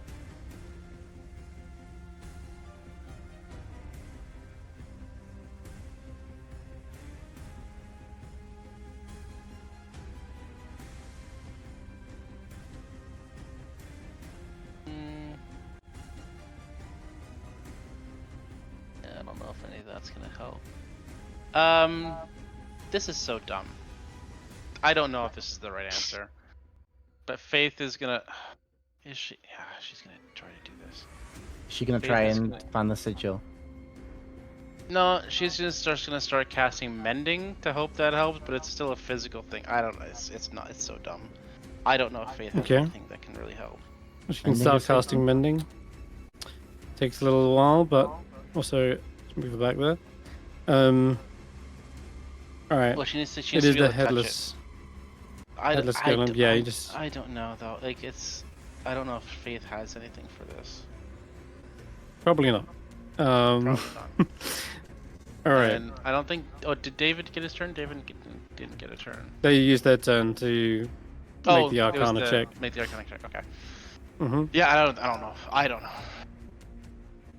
Well, you do know because you're the one who Well, successfully. I know, but I rolled don't a know. 20. I don't know if I have anything that would help with it. Right. Well, better than everyone else shooting in the dark. You call out. That's what that needs to happen. That's at least a better course of action than anything. Ashanti's getting ready to do that, but it's go first, and it's still trying to wrestle with its own body, and its limbs are being pinned down by a gigantic half-orc as well as a shield guardian, clearly the same size as this thing. And yeah, its joints are kind of buckling at the seams. I'm gonna need a strength check from Ashanti, right, with advantage. And if that fails, you can then make one with Sheila.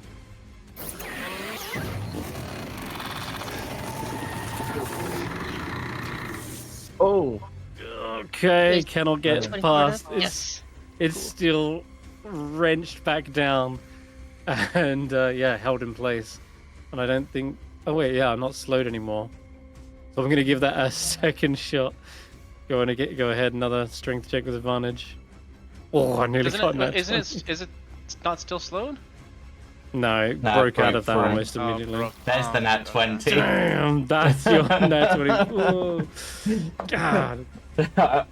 He tried to get up, Ashanti just slams it to the ground, just like, nope.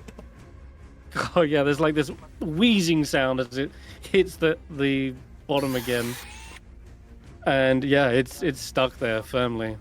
Okay, then it is Ashanti's go, and yeah, see what she can do. Alright, so In fact- Ashanti said she couldn't see an sigil on the front, right? Mm-hmm. So they're going to try to flip it over to look on the back.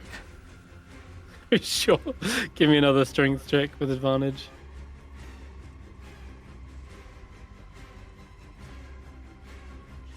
Ooh, 18. Yeah, still beats. I can't beat Ashanti with that athletics proficiency is coming in clutch. So, okay. I think I like to imagine where this thing is. It's not on the rear. It's not on the back or anything. As you're like tossing and flipping this thing over, like it's a toy, practically, Yeah. to Ashanti. She finds it. It's inside the neck joint, and it's only now glowing now that the head is kind of connected. Before it wasn't really visible, but I'm it getting seems to Full be. Metal Alchemist vibes. Yeah, you know, that's exactly where I drew that inspiration. 100% it's Full Metal Alchemist vibes, right? So there is a symbol. It is a arcane rune of sorts, and it seems to be faltering and flickering in the same sequence or pattern as the eyes. And yeah, maybe it's flickering just out of sequence, but some sort of magic needs to be pumped right into that rune. That's our magic. Maybe. Who knows? We'll see. Bloop, Well, bloop, bloop, bloop, And bloop. her flipping it over, would that be her, and then looking for it, would that be her full turn, or would she still have her other attack? she has another attack. I'm just gonna have her basically swing round with the with probably not with the halberd at this point, because that's two-handed, I'm kind of pinning this thing down, so I guess just swing round with an axe at this one. Oh, right, the burning hands are still there. Yeah, true. You swat that away. Cool. Better. Yeah, your turn. So Vetter, yeah, okay. I have. So I'm gonna steady aim again. This point is practically a default for me. I'm gonna try to finish this off. Then I have such a bizarre idea for. This works. Okay, and then I'm going to apply sneak attack. Regular sneak attack. Sneak works, and that'll finish it. Okay. Really bizarre idea. So this obviously has a magical thing, and it's kind of giving life to this creature. Right? This magic sigil thing. A semblance of life. Yeah. Yeah. Not actual life, but. Yeah. In which case, could, and this is me just sort of pushing the limits, rather than attacking with Wells from the grave, could I essentially try to infuse that symbol with the spiritual energy from Wells from the grave to try to basically restore it? Does that expend one of your tokens? Yes. And do you have any idea which soul happens to be in that said token? One of the Megan. Megan's. Another construct. Mm-hmm. Which Are on our side now. also because- serves Netherese. Mm-hmm. Okay. That's a little bit of a stretch, but I think it's within the realm of where you're kind of head. You know what? Sure. You infuse the rune right where you need it to be, and it seems as though it's trying to do some sort of scan over the soul. Yep. Whatever that sound did, it sounds like it's doing something. It's functioning. Do the eyes now appear to be to Ashanti more in sync with the More sigil? yes, more in sync. I will say more in sync. Best I can do. Velin. Oh yeah, let's get her up here. Okay. I'm also going to throw out an Arcana check on her as well, since she's observing. Right, I see. Okay, I think the closest comparison here, like Sheila, she has sometimes can have spells stored inside of her. If we can store some magic into that rune, that might work. It might be the juice that it needs. Also, Store it looks magic as into though- the rune. Well, Veta just did it. I think they've already got us started, so one more big spell like that. I could do that. Well- I think. What Alright. spell do you Maybe- have in mind? Well, I'm guessing Sheila can hold up to 4th levels, and it looks like Vetter already got us started. So I'm gonna say somewhere in the 3rd level. That's my ballpark. I can do Best that. estimate. I can do that. Okay, perfect. Then Shit, I did have something for Barry- this. Barry will be up first. You do have- Um, I will add to the mound that is piling on top of the thing. Well, I don't know if I can do it, but I can 'Cause- try. I don't have any spell slots left because I used Dimension Door. And you're also too powerful. But my thinking was creatures that are created in Yithrin. We've already read about it. Was by the conjurer Damaranth. Damaranth? Hmm. And everything that he Damarith. used, used was accessible using Mage Hand. So I was going to try and activate it on the back of the neck with Barry's Mage Hand. You can definitely get the head tilted forward, and you can definitely reach in to get that ready, essentially, so someone could reach in and hit it with that spell. Like they do need to touch the rune and basically charge the spell into it, just like you would Sheila with their spell storing. Yep, I think I have something that can do this. I mean, maybe Hulla could do it next. But if not, then David. Hey, but yeah. what spell do you want? A 3rd level spell? 3rd level Any or spell? higher. Yeah, I Third can level probably of spell, start. really? I Just, think I have something that specifically does a 3rd level. You want to do it? got it. We can hold it down. We can wait. And I'll ready Okay. the Mage Hand to try and All push right. against the sigil and activate it at the same time as whatever David does. All right then. If you want to wait, Hulla, David, you can go. Hulla and Oh, Sheila will Hu- wait. Hulla, do you have something for this? I mean, I have 3rd level spells, but I don't have anything designed for this. So if you have an idea, please. I have an idea that is specifically designed to move a 3rd level spell from one creature to another. Are you going to Okay. do life transference? Nope. I have Ah. a spell refueling ring that I'm wearing, and I'm basically gonna shove it into the Use the spell sigil refueling ring. That's and clever. use the spell refueling ring and try to Refueling. redirect the 3rd level spell that's stored in there into I like that. the I golem. refuel the I like golem. that. Mm. It's usually it Switching out a refuels spell. into myself, but it refuel. It's a spell refuel. It's designed to move a 3rd level spell slot into a creature. And as soon as it where'd you goes get in, that? Scrap. Just out of curiosity, Skrapp? Was it Skrapp? yeah, Another builder of constructs. Sounds like we're in the ballpark.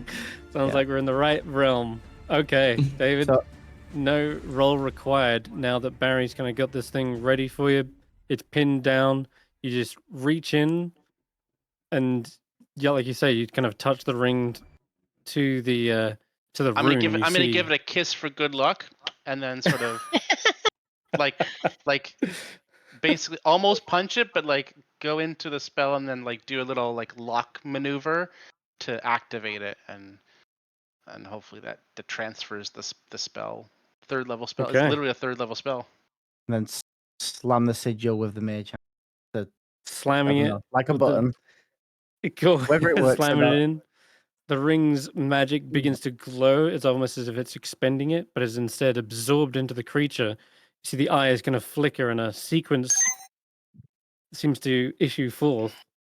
And yeah, you can feel the energy surging through the creature, powering it up.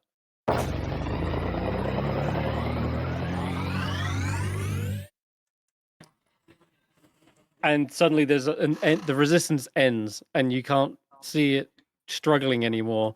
Ashanti lets out a sigh as the body seems to just seize up and go almost into a T-pose.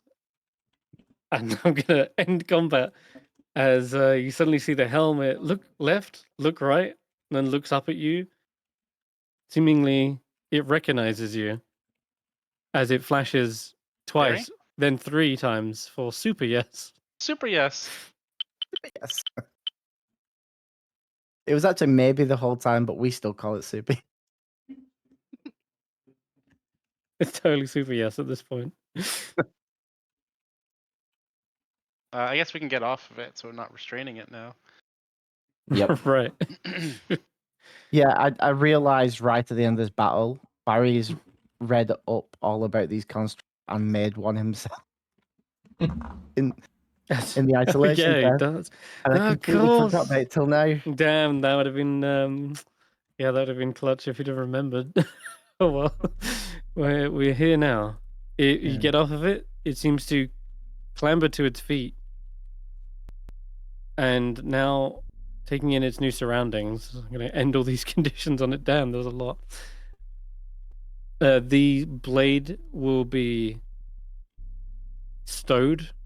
I'll effectively say that it reaches around behind itself, and you hear a kind of magnetic thunk as the metal blade like attaches to its back, as if it was like stowed in a scabbard. And yeah, it seems to flash a few more times. And you can still hear kind of a light beeping sound coming from it. Beep, beep, beep, beep, beep, beep, beep, Nice. beep, beep, beep, beep, beep, beep. I don't understand Morse code. I only understand Laura. Sheila's just gonna wave at it. To say like, Oh, "Hey, Sheila, construct, yes. construct. Hi." Yes, of course. They are both not only constructs, they're both Netherese constructs. Mm-hmm. Oh, Mm-hmm. Mm-hmm. Mm-hmm. do we have it's like kinda- a second Sheila now? Oh, Don't God. know. Man. Sheila's Is that pretty what great. happens? My backups on the front line are now, the secondary mean, line is going to be okay. I think I won't be Can able- Sheila talk to it? Like, can they communicate? Because Sheila doesn't really talk to me; it just takes instructions. Right, exactly. If there's any communication going on, Hulla, it must be through this strange Morse code or flashing of eyes. It's almost like dial-up, right? There's a sequence of coding that is being issued back and forth. Maybe it is saying like, "Are you functional? Yes. Are you hostile? No." And it seems as though there's this sort of back and forth going on. That's to your best of your knowledge with your detect thoughts, at least. I'm picturing it like how a well-trained work dog can follow instructions, but like so we can talk to the dogs, but the dogs can't talk back to us, and the dogs can talk to each other and they understand each other. So like they Right. have their own subhuman language. Not Hmm. subhuman, that sounds wrong. Hey, The no, that- Now that other than human. Alien language. Yes. now that it's linked to the body, does it know what the body knows of this area? Know if there's any goods to get from this place? And know if there's anything. What? Sorry, any Like any goods? goods? Yeah, I'm speaking to Hulla. Like Hulla, Okay. I'll Hulla- ask Hulla Sheila has if you can tell construct us. Yeah, knowledge. if it's any important books or beans. Still looking for beans in this area. Beans. Mhm. Oh yeah. I haven't forgot about this. Is why we came to the bazaar, of all places. Perhaps. I will say though, after a long sequence of dial-up, there seems to be finally a sense of recognition in both of them. It's almost like a sort of reuniting sort of scene here. Mm. And I will say, effectively, both of them reach towards each other and effectively like dap each other up, right? Like this Arnold handshake. They slam their hands God, together. it's like a handshake worth fist bumps because they don't actually have hands to grip things. If we ever put these two into a ring, would they act like Rock'em Sock'em robots?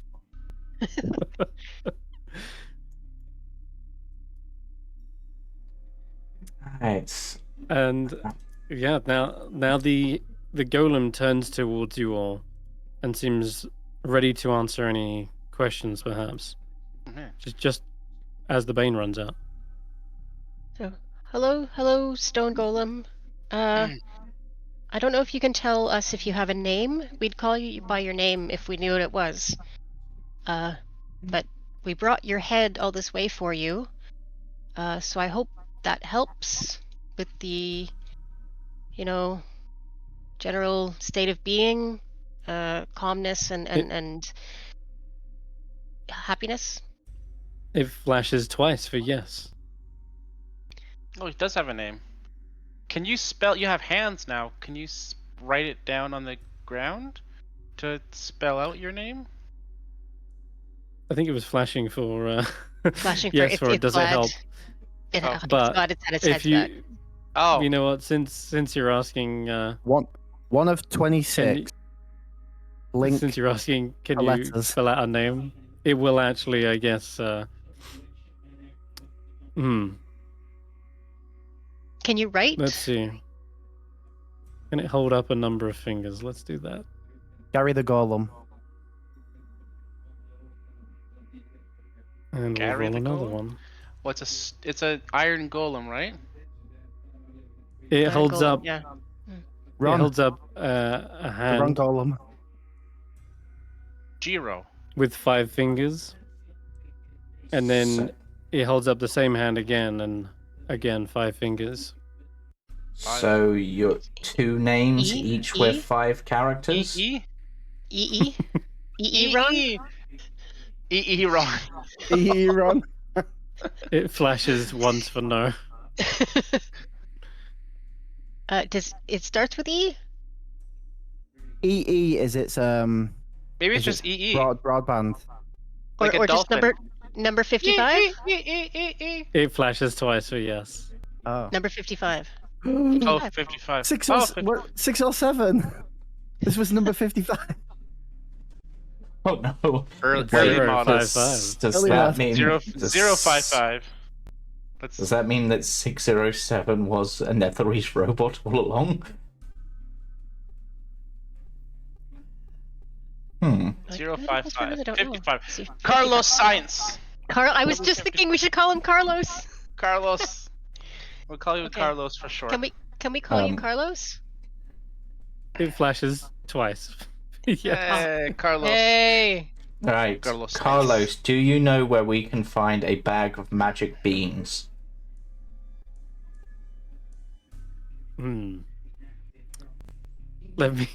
Let's see. Processing that request, obviously, it takes a second. It's using telemetry, accessing data banks, accessing the stocks, I guess. What's it called? Inventory. That's the one. And I'm gonna roll. Let's see. What should we roll for this? Just roll a flat D20 here. Negative. Access denied, it seems. It says Okay. no. Does not know where a bag of beans are. Right, I like the way you spelled Flashes. Carlos on the initiative. on the Thank you. Do you know if there are any useful magical items, books, etc. still left within the bazaar that would be useful for us? It, rather than flashing twice, begins to pick through the debris, and it's picking up crates that were damaged, kind of opening up their lids and sifting through whatever left is whatever remains. And you can see, unfortunately, a lot of the damage is already done to this place. Most of it's left in shambles, but it does it regardless still seems to be searching through things. And I will also search through things whilst it's searching through things, just to yeah, which Um, means I'll give you advantage investigation through the plaza. I'll be looking about as well for these beans. But 14. in Hulla, do you have a Hmm. spell slot for that locate objects? I do have a locate objects. Yes. What would you Locate- like to look for? Bag of beans? Lucky beans. I think that was the original one, was it? That was the original plan. Well, we tried to do that with the spell book, but it was a bust. Yeah, So specifically let's bag of beans. magical What beans, is- not just any beans. Magical Beans. beans. Okay. And I 1, look 2, around 3. for trinkets and all sorts. Okay. They're Yeah, so there's quite a wide range on locate object now. Now that's been buffed. Yes. The spell does pick up a ping. There is magical beans within the city. It's like, what is it, like a 5-mile radius? Yeah, something is pinging up, and it's not in the bazaar, Mhm. but it is pointing you maybe. Let's have a look at the old compass. South. No. Yeah, I guess it is south. South. Yes, south of your position. But it's. Yeah, it's a little distant, that's for sure. But you can get there. It's within the city. Mhm. Well, we have 10-minute range on this spell. Do you guys want to follow the spell or stay here and just finish mopping up? I can cast the spell again if we need to. So locate object. What is that? It's somewhere the- south, not immediately close, is all I can tell. We So only know the in the direction library? of it. It's not in the Terra Conjuration because why would they ask for that? The Spire entrance So from or the As chain in- lightning? as in from where we are directly south of where we are. Where all Yeah. three South. of them are. It'd be well if you're looking from where you are, be southeast. Oh, Southeast.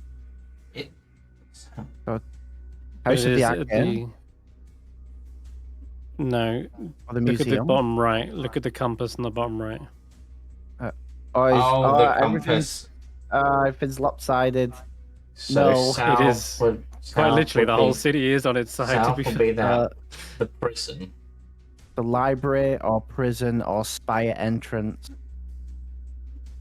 South is southeast would make me think the prison. Why would there be a bag of beans in the prison though? I don't know why. You- Why is the all of Contraband? this? Yeah, I was gonna Why- say taken as contraband. Ah, Why is there a bag of beans regardless? Curated at the Arboretum.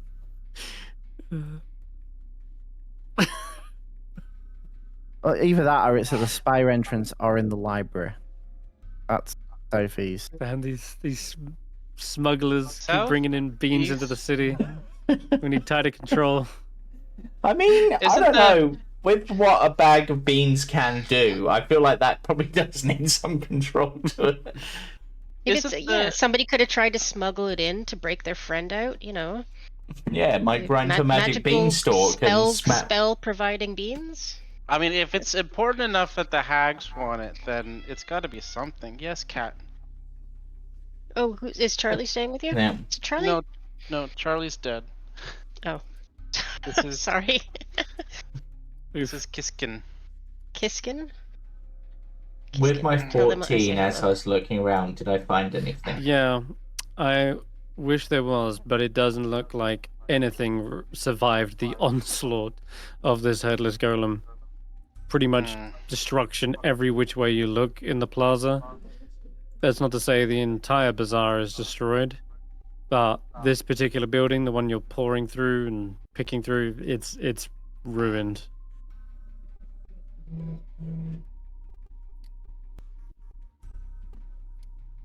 You need something in the realm of a 20 to find something salvageable, but Mm, Hmm. yeah, Yeah. it makes sense. You wouldn't find much left in this place. yeah. Everything's been Yeah. stomped on. Buildings collapsed. So, I only got a it's, 12 as well. it's on the brink of collapse. Yeah, 12 ain't gonna do it. so we don't have any reason to Do you- go to the Hall of Silk, do we? Yet. Not yet, no. No, we've got a reason to potentially go to the prison, the Spire entrance, or the library. I mean, as we get closer, we'll get a more definitive ping. So, as it only lasts 10 minutes, it might be worth at least heading towards the library and seeing Just if to it like know. point. Is there a Right. point where we can stand to sort of triangulate definitively which of the three it is? Because that would be the place to go, so we can know exactly Yeah. which. If we could get to I like, think that's what- can we get to like here within 10 minutes? Yeah. Yes. Yeah, you can. Yes, So you get on the so other we'll- side of the library to confirm whether it is in there or further south of that. So, Yeah. all right, if Again, you're not wasting any time, you can begin to head that direction. What about the headless golem? Let's They- ask it. Carlos, do you want to come? You can. I mean, I don't know if you have a job to do here, but if you'd like to come with us. I mean, we named Okay. him. So, Just because we named him doesn't mean we own him. it begins as it's kind of picking up objects and things. It seems to not only be searching, does seem to be doing a heavy duty of lifting up like this pillar, for example, and it tries to do its best to place it back where it once was. And if there was like a toppled tent, it picks that up, and you see it It's shoveling tidying rubble and away. repairing, I think. Generally, you can tell it's in the process of some sort of restoration of the city. Now, as you address it, it turns, and it flashes once, then twice, but it's like there's a hesitation. The first question was, do you want to come with us? The second question was, do you have a job? Yeah, so that's probably what it is. That it says no at first, wanna but then come it says with. yes. Okay. It does have a job, and you can clearly tell that job is the restoration of Yithrin. It's trying to now undo all the damage that it has done. It's The Wally. redemption arc of Carlos begins. Yes, Wally. Carlos Okay. Home Repairs. I mean, you won't get lonely? It flashes once. Do you need any help? Flashes twice. Yes. Oh. Take a Well, we short can't rest. we can't stay, but Oh no, is there something you need? Something we can bring you? Okay. Something you can bring it. It I don't know thinks how for a to moment. communicate this to us, but It looks in the direction, which is actually quite near it, thankfully enough. Looks in the direction of the Conjuration Tower Conjuration. and Conjuration points. Yeah, you can see it from where you are. I think we found the chest in the conjuration. Maybe It then makes a sweeping motion with its sword, like takes it off its back, begins to sweep some rubble, and then points to the Conjuration Tower. It wants a magical broom. Oh, That Now, the what were that the are your little, the because things in the that were cleaning up conjuration that tower? Yeah. Yeah, Faith says, yeah, didn't we have unseen servants in there? but they couldn't leave. I I think. We could potentially, if you or Professor Scant potentially gave them orders in Loros to go help tidy up the Bazaar of the Bazaar. That might work. Yeah, I mean, there's only so much they can do in the Conjuration Tower, and if they're working creatures like Carlos is, they must want to be useful to do something. This is perfect. We just need to sort of open the door, I guess. Okay. Okay. So As you, should- as you let- say that, Carlos does actually begin to follow you. Okay.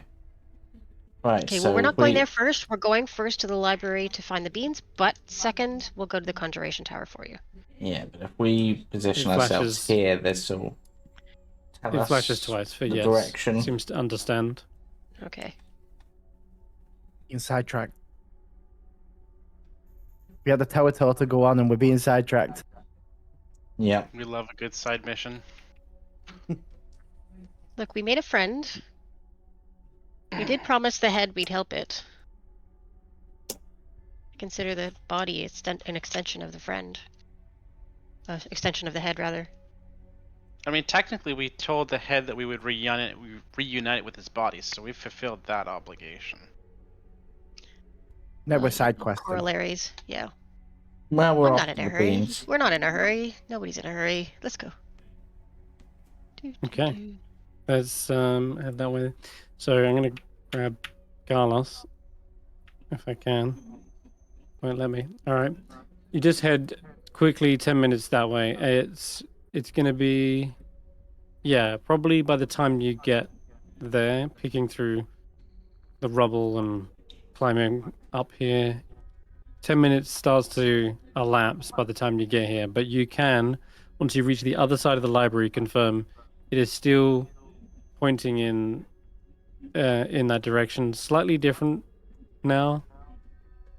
It's pointing in this direction. I In the kid in. prison. Prison. Wait. Mm-hmm.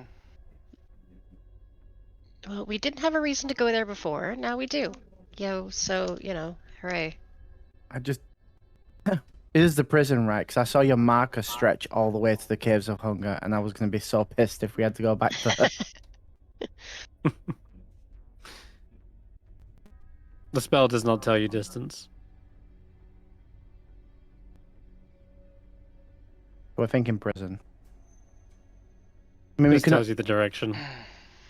I mean, the, The better, Direction the worst we can happens do. to overlap with the prison. The worst we can do is get to the prison, recast the spell, and if it takes us further, it takes us further. The only place I can think of where it could possibly be in the Caves of Hunger is either where Where's the those library? goddamn snow golems were, for whatever goddamn reason, Where's the library? Oh, Or- there's the library. We're at the library. or possibly in one of the Netherese parts that's still out there that we, like where we dealt with the drow, possibly. Yeah, or that tower that regenerated us. Or with your friend David, because they obviously know about plants, they might know where some beans are. Maybe, but she's kind of locked in her location. She's a bit of a Or homebody. I don't see her unless it's to Or- move her whole arboretum setup upstairs to the outdoors. I don't see her. yeah, I wouldn't want to risk that. She's not. or, and this will annoy me greatly, that goddamn Slard has them, because he would have been that way. Would have been Oh, going that would be way. horrible. Oh, I would. that would be annoying. Yeah, I can see that. I see that. Yeah, that would be annoying. Yeah. They weren't really wearing much underneath the cloak. Yeah, that's true. The cloak that Ashanti is wearing, which is kind of insane. Right. Well, Conjuration Should we- tower then. are we? I thought we were going to the library first. No, we were Oh. getting past the library, so we gotta our get. spell could pinpoint. Okay. All right. Yeah, let's see if we can get some friends for Carlos. Yeah, Carlos you head Sainz. inside the Tower of Conjuration briefly. Opening it up, you still see the sweeping brooms cleaning up the place. They've also cleared the table, cleaned up all the plates, stacked them neatly. And as Carlos walks into the room, he seems to again let out a sequence of beeps and boops. And suddenly you see all the brooms suddenly fall in line and begin to follow Carlos out of the Conjuration Tower. Okay. Oh. Oh, Before that happens, Oh. because they're the unseen servants that do everything in this tower. We've long rested since we've been to left the Conjuration Tower. Surely we should, feast up. Another feast. Should we Oh, feast? let's grab a feast before we move on to the prison. That's If something we you, could.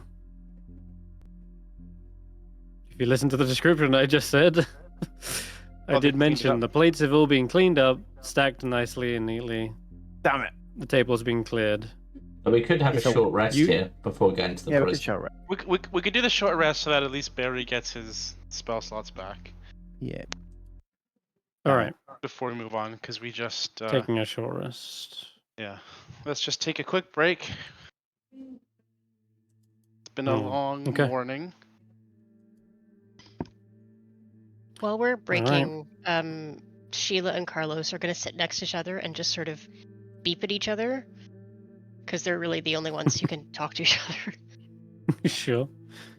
Yeah, they seem to be catching up, filling in all the details.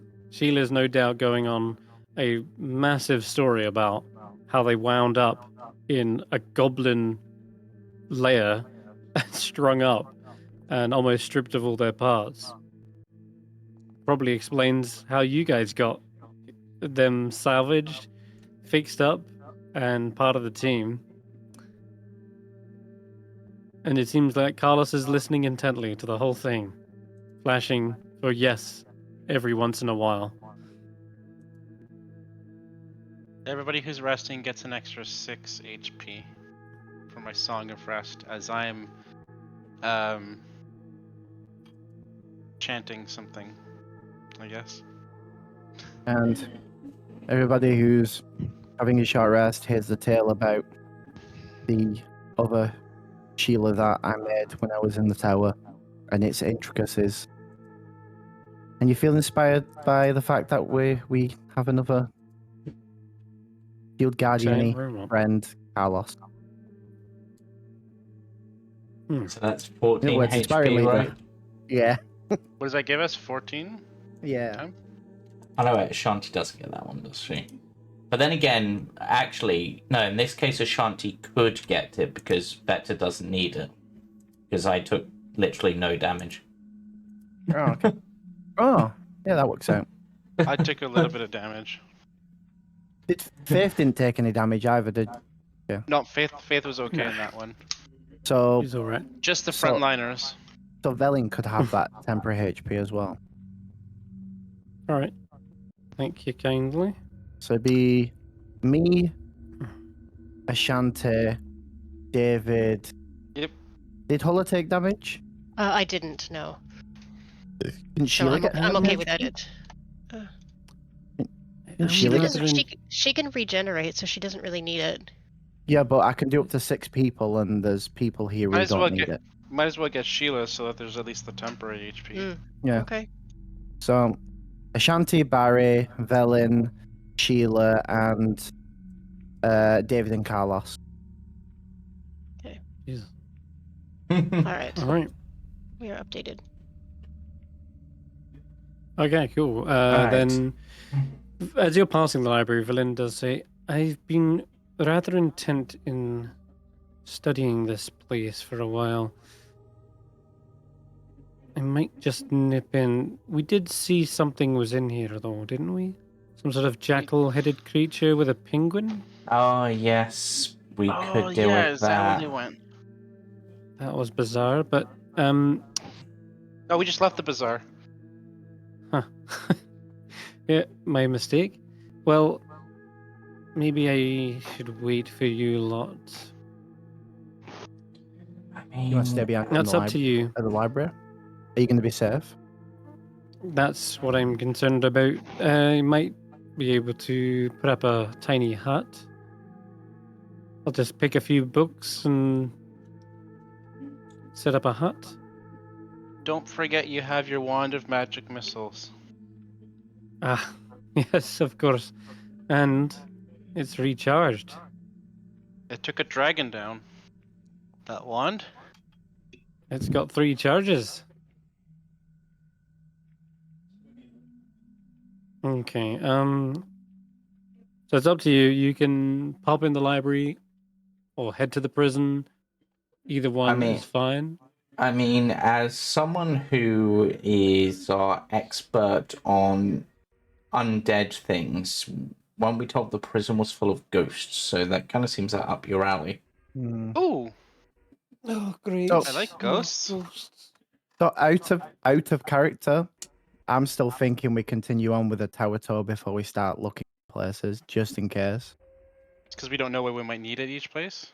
Yeah, because we might, as I said, we might go to Terra Revocation and then suddenly it's like, you need this book of something from the library, or you need the warden's baton from the prison. Well, the only And slam problem... it 2 times on the floor. So the prison isn't... I don't think the prison has any sort of timeline on it. But considering there was a creature going round the library, taking stuff, we probably want to go there sooner or later, rather than later, so that it doesn't take something that could be useful to us and then leave. You mean the library that we're at right now? Yeah, basically, go as much as it's a detour from the way we want to do things, as there's something going around gathering up scrolls and books in there. It might be worth trying to deal with that first, because it might end up taking, I don't know, scroll of find the arcane octad. Yeah, I think I'm in agreement. I think we're here at the library. We know that there's the penguin and is it the jackal that are in here? Yeah. Mm-hmm. And we don't know who they are or what they're up to. Make it And safe. we also know that your old friend, the other numbered one, is around here, maybe somewhere, right? And we haven't come across them yet. Yeah. I So if we generally I agree with Barry that we want to do the towers first because we don't want to accidentally destroy something that we need. But if there are other people here, if we it was a should- completely empty city, then I'd be with Barry. But I just feel like yeah, it's a fair point. timing maybe. I don't know. Yeah, I'll go with whatever the group decides though, but that's just my We can make the initial- library safe for Felon. Yeah. At least what check it we out because so the Velen's not going in sort of by themselves as well, right? Let's head inside then. Okay. It is an hour in the Conjuration Tower you spend, so every hour I need a D100. Can I roll? Go ahead, Barry. Just don't roll a Please. 99 because apparently that's the No encounter between hey. the Conjuration Tower and the library. It does Hooray. make sense since it's a very quick crossover from the street. Let's roll At something this cool. point, Carlos has probably stomped their way back to the bazaar. They have no need to go to the library, but you know at least where they are. I'm going to leave them here Yeah. on the map. Okay. The library. As you approach Yes. this colossal building, you see it has many lofty turrets in a state of disrepair. The ground below is littered with rubble. Scratch that. Come back, Carlos. All right. Never mind. He actually does have work to do. Right. They begin sweeping away the rubble. And once they clear it, you see a giant-sized door at the base of the structure stands Ooh, that's slightly good for ajar. Ashanti. Yeah, it is. Ashanti can get into the base floor of this place, so it's ajar. Doesn't seem to be any Close the like door. Yeah, it should be a door. it's a Jar Jar Binks. Me, sir. Kill it with fire. So We don't need you can Sith easily Lords just here. push it open. Doesn't seem to be any traps, since someone's already come in here. Now, the base floor is a labyrinth of walls. Shelves and books are crammed with books. It's just every conceivable subject. This is the place to go for information, for sure. But just shortly after you arrive, you see a familiar figure approach. It is the frozen, black hooded creature with the golden mask. The mummy in the Oh, Caves of Hunger. the librarian. Indeed. Excuse me. Let me drag you on real quick. We didn't piss this thing off, did we? No, I we don't think freed so. it. No, we helped Yeah, him. I think we're good. We're cool. So surely we're on its Right. good side and it wants to help us. We wouldn't do a Mhm. side quest like that for no reason, right? I mean, would do side quests for nothing, for no reason, but I Well, think yeah, we we're have okay on done this one. The creature approaches you and silently takes a bow and seems to gesture towards the library. I say hello They, in very bad Loros because I can only read and write it. They nod to you. I bow and gesture to allow it to show us the way and enter first, as if it's guiding us. They gesture towards a strange central platform with humming runes. Looks to be conjuration. Villain will mention. Fascinating. Touch It you with a seems to mage be some hand. sort of. Alright, Barry teleports up a level. What? We found the elevator. They sort of vanish. As soon as Velen says conjuration, he's like, conjuration tower, mage hand. And just touches it with a mage hand. The librarian seems to follow Barry up by standing on top of the platform, and that whisks them away as well. I'll go stand on the platform as well. I'll touch As the well as platform. Shanti. So effectively, everyone is now on this floor, including Yeah. Ashanti. They're actually big enough to fit here, and you see this circular arrangement of shelves. There are a lot of books littering the floor here, but it doesn't look like they've managed to get the place in order just yet. But This as looks soon like as the they last appear, one. they begin picking up books and placing them on the shelves.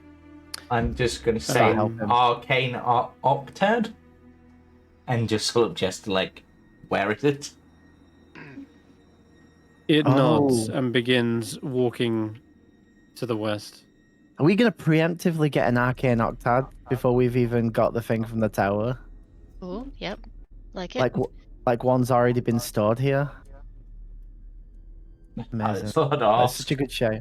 I'm gonna take a look at the books, like the general categories that are around here, Or it's going to be a book on the arcane octad. and see if there is, and are there any categories on oral Yes. directly, and beings that are cursed by oral or connected to her directly by certain means. All right. And I'll let everybody else take care There of is absolutely octad. every subject conceivable. There is, however, most of them written in Loros, some in Draconic, but it does seem as though either you're going to need Barry or some sort of spell to be able to read them. I speak Um, Draconic. Okay, in that case, then give me an investigation check. Villain is already in the midst of casting comprehend languages. Investigation. It's gonna take her. Oh, okay. Oh, That's a nat 20. immediately you see some of the religious symbols on the spines of several books, and you recognize this section must be about the divine. Okay. And so I'll just plonk you over there. Valin's going to be following the rest. Yeah, I'm gonna be looking Specifically researching to see if oral? anything on. Yeah, specifically oral and history, all that stuff, personality, what they're like, and curse or beings cursed by oral, and if there's sort of what to do or how to undo it, or if there's any way to do that stuff. Okay. You know, as somebody who's been cursed by oral. Well, the Frostmaiden, something you learn about them as you're reading. They're actually known to take several distinct forms. The first was a furious figure of action known as the Frostmaiden, the most frequently seen avatar. But they have also appeared as a lithe, attractive human woman with blue skin and a body made of ice and snow. Her free-flowing hair, like long and white. And it's not too dissimilar from the statue you saw in the what's it called? The Garden of Death. That's the one. Right. Okay. On her island. Oral's, yeah, that's the one. And yeah, you can see a fine, thickly furred gown and frost swirled around her. All other Oral's forms was the Ice Dawn, an impassive apparition of ice that just seems to silently glide through the air. That's very strange. It doesn't even look like a person. It looks like just a jagged shard of ice with a kind of symbol on it. And of course, most recently you've seen the Cold Crone, which is a tall, hunched bipedal creature with a snowy owl's head, topped with a pair of curled ram's horns, cloven hooves, and arms ending in sharp black talons. Now, although she herself shares many forms, she has been known to perhaps curse those with the different forms as well entirely.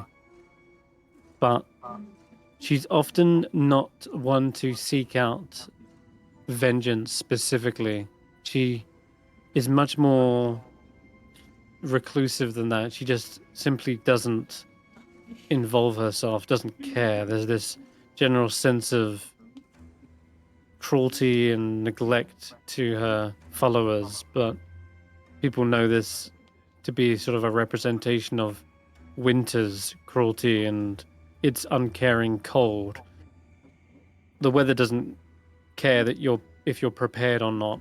It just is what it is. It's like a force of nature. So she is less likely to go out of her way to curse someone unless they truly are a nemesis. Okay. And there absolutely are enemies. Most recently, the gods of fury, the ones that betrayed her.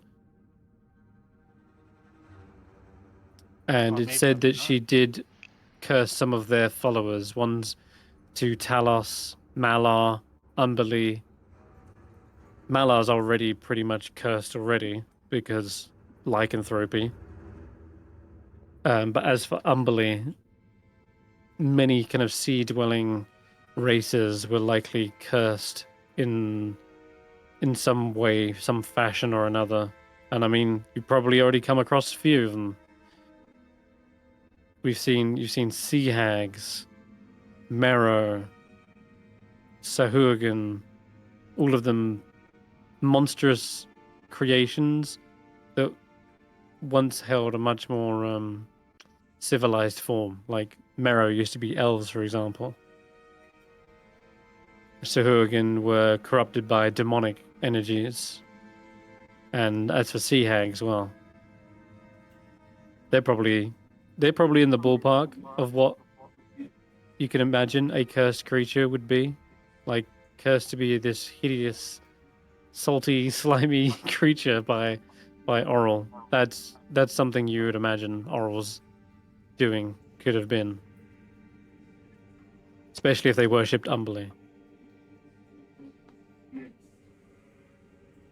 So as I'm reading this, I'm gonna start wondering, because I've always sort of assumed that when I was selected in the lottery and went out, and that long 4 to 5 hour period before the group found me, that I was cursed at that point, or have been cursed by Oral. And so I'm again rethinking what I had assumed among everything else about Oral and their motives. And again, there's a bit of sadness at the notion of a being like this who is not only just uncaring in herself, but neglected by others and betrayed by others. And I think there's that growing sympathy of maybe I wasn't betrayed by Oral the way I thought I was, and trying to understand Oral a little bit more as I go through it. Yeah, this sort of confirms in a way for you that no, you weren't a follower of any other of these like betrayer gods, we'll call them. They're like strangers to you, and it doesn't seem like Oral would go out of her way to curse you, although you have seen White Walkers rise from the grave and serve her. They are people who've been sacrificed to the cold, people who've died to the cold.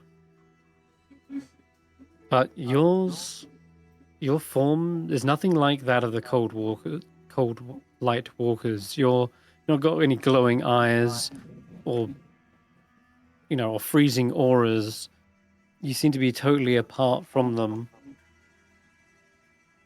And so you're beginning to kind of rule out maybe it wasn't even Oral who did this. Okay.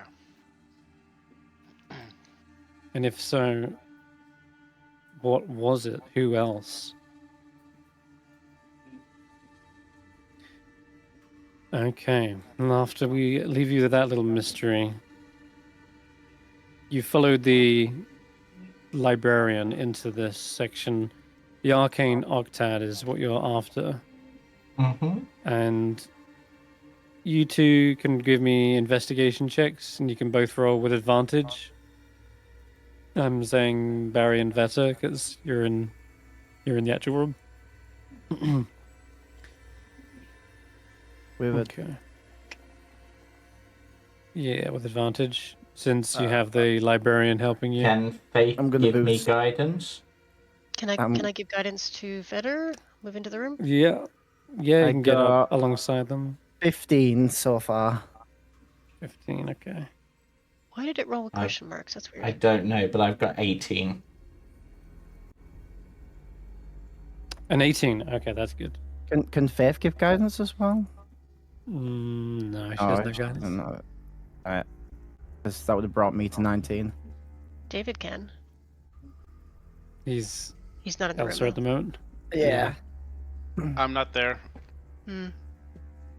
This is while you're doing your reading, I guess. Okay. Can I give my pack to Veta then? If I see Hulla Yes. focusing her guidance on Veta, can I give my pack to Veta? But I would Sure. feel like it'd be better to focus rather than That should bring Try me and up split to a up. 20. 20? Nice. Okay. All right. There are 8 pieces to the Arcane Octad, each one representing School of Magic. And there are books on every school of magic within here, but once they've been kind of categorized and organized, you help them pick up a few of the books. There are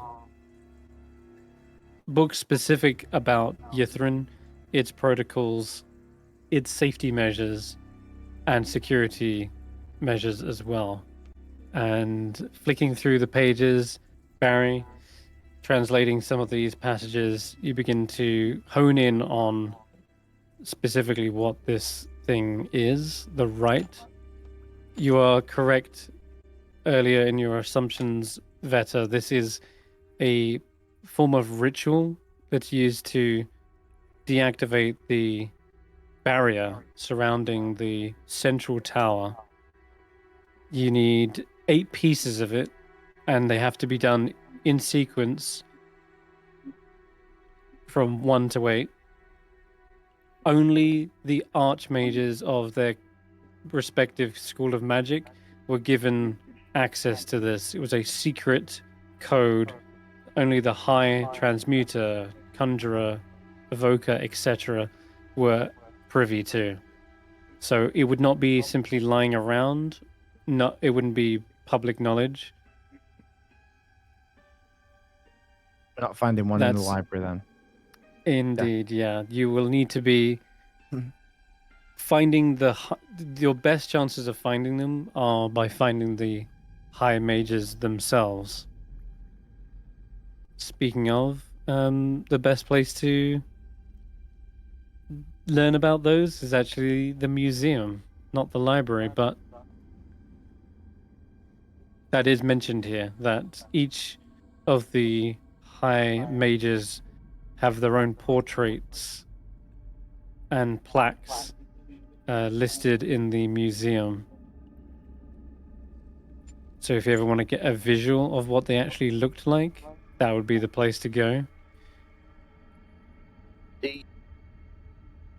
But this book that's about the Octad is also about the barrier of the Mythalar. Would there be any information on the Mythalar and what would happen in Mhm. terms of disabling it? Okay. Like, not the barrier, Finding but the Mythalar information itself. about the Mythalar would be a separate role, Okay. but you can roll it. You can ask the librarian, and again, you can have advantage on the investigation check to find it. I'll help as Yeah. well. Do my own. Yeah, because that's useful to know. Though, to be honest Hey, with that, we got a good one. yeah, don't even need me to roll. No, Guidance? that's a success. So, okay, I'm just looking to see if there's anything else about the Arcane Octad that you need to know.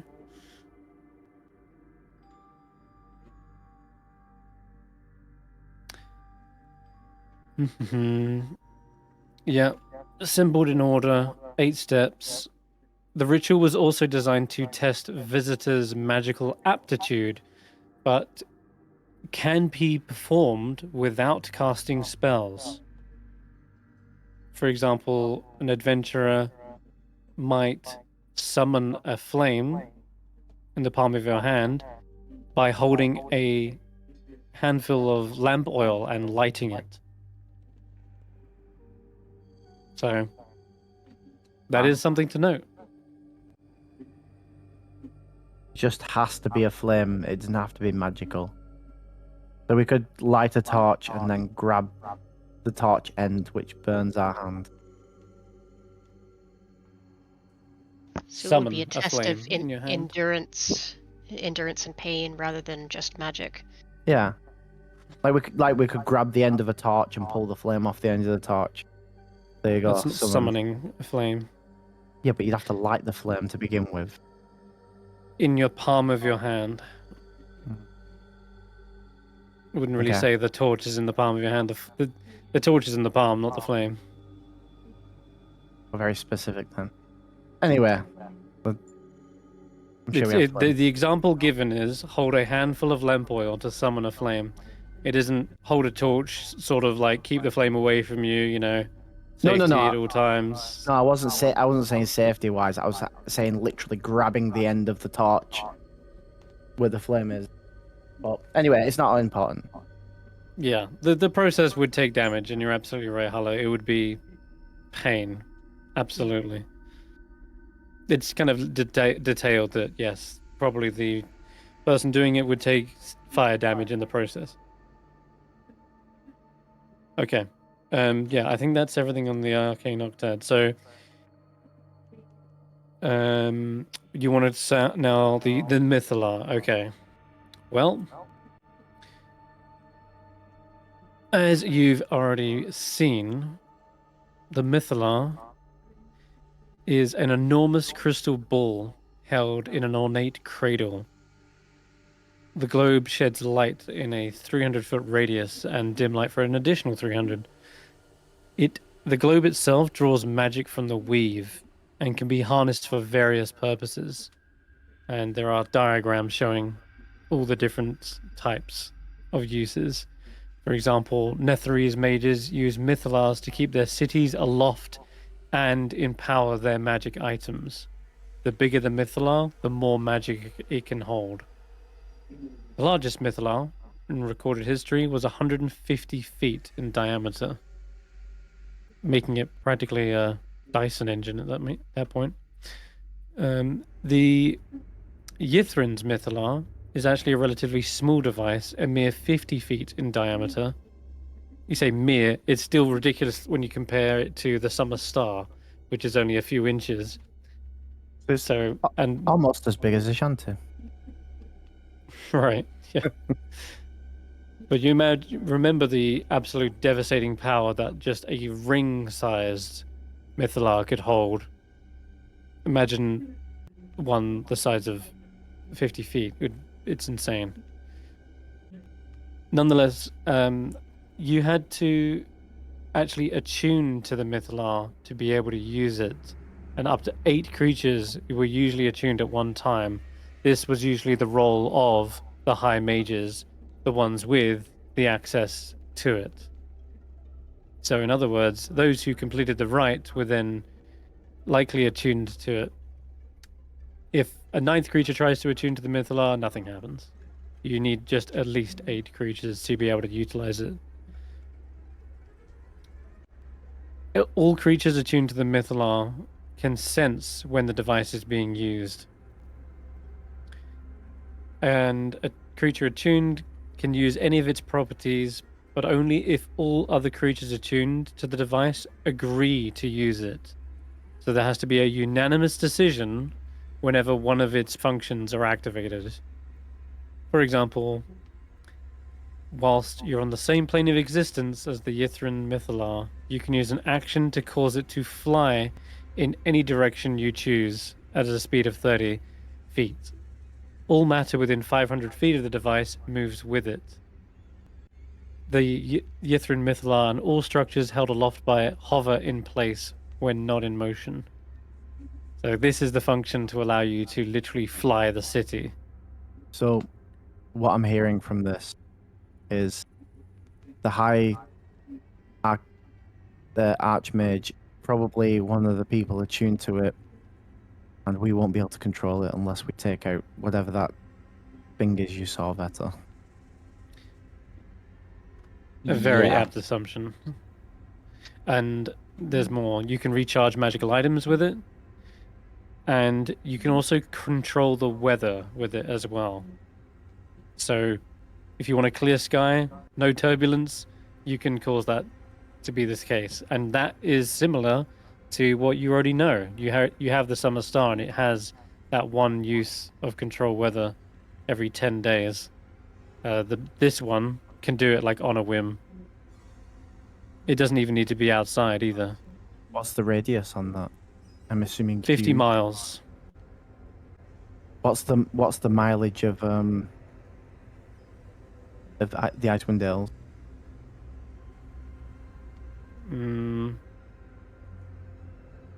Bigger than 50 miles. But still, Yeah, it's a big stretch, that's for sure. Would we have to fly it up into the sky and make use of it? Maybe. Because, yeah, we wouldn't even affect the towns of the Dales from here if we managed to use it. Hmm. And it doesn't seem like it's portable unless we fly the whole city.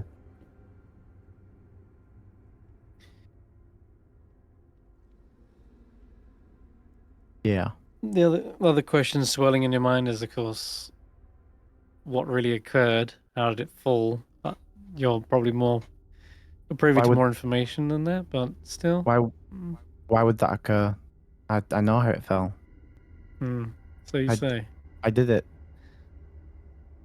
Well, just before you slam the book shut on that topic, you notice there's one more page. Dangers of using the Mythalar. Any creature that touches the globe of the Mythalar can take an extraordinarily large amount of radiant damage. It's DC 22 con save, 20d10 plus 70 radiant damage. That's an average of 180 damage if you so much as touch that thing. That's like the Summer Star on steroids. At least double that. And undead have disadvantage on the save. And any object that touches the globe other than an artifact or the Mythalar's cradle is disintegrated instantly. No save. So don't get Right, near anyone- the thing. Anyone who touches it. Anyone who touches what? The The Mythalar. globe. The Mythalar. Who Have touches to- the globe itself instead of the cradle? Do you have Mhm. to touch it to use it or attune to it? That's the important thing. Maybe this is like one of the No, things. you meditate. You meditate within Hear it. 30 feet of it. Okay, good to know. Hmm. Good to know. 30 You have feet, to it's take a almost short like rest It can be within 30 feet. touched by mage hand.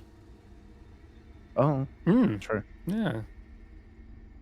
Wonder who has That's a everything mage. on the Mythalar. And Sweet. yeah. Cool. Pretty I'll give magical. a chance to someone else if you wanted to look around.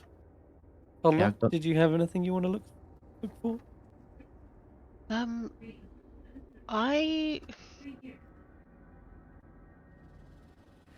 I kind of want to talk to the librarian, actually. Okay. I kind of want to know if it can tell us what its role is here and what it is trying to achieve by staying.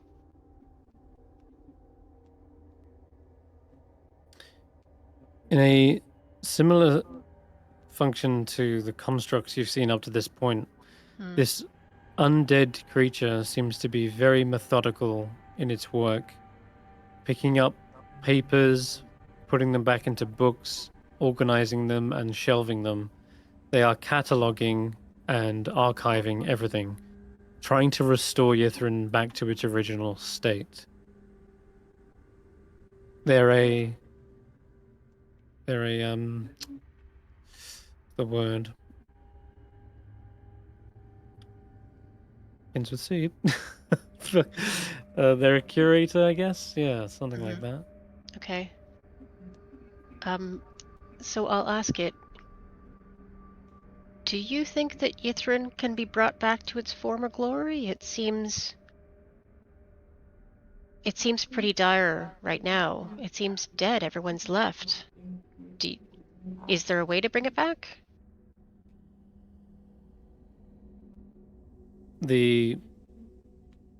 This golden mask begins to scan across the books and happens to be in the right section, security measures and such. I'm going to ask you to give me a investigation with advantage. I think you already know quite a bit about this, though. Yeah, no, I don't. Okay, you may have an inkling or an idea, but the figure begins to kind of wander over. It seems to be looking for something, but this section is in disarray. There's pages and tomes flipped over. Pages have been tumbled out, and it's trying to find something. But the very fact that it's finding something hints to the idea that there is a way. Otherwise, it wouldn't look. It would just deny Right. that request. I'll say to that. Do we want Yithrin to come back? Is this not really what we're here for? But would that be a good thing at all? Maybe they can fight the beast. I don't know.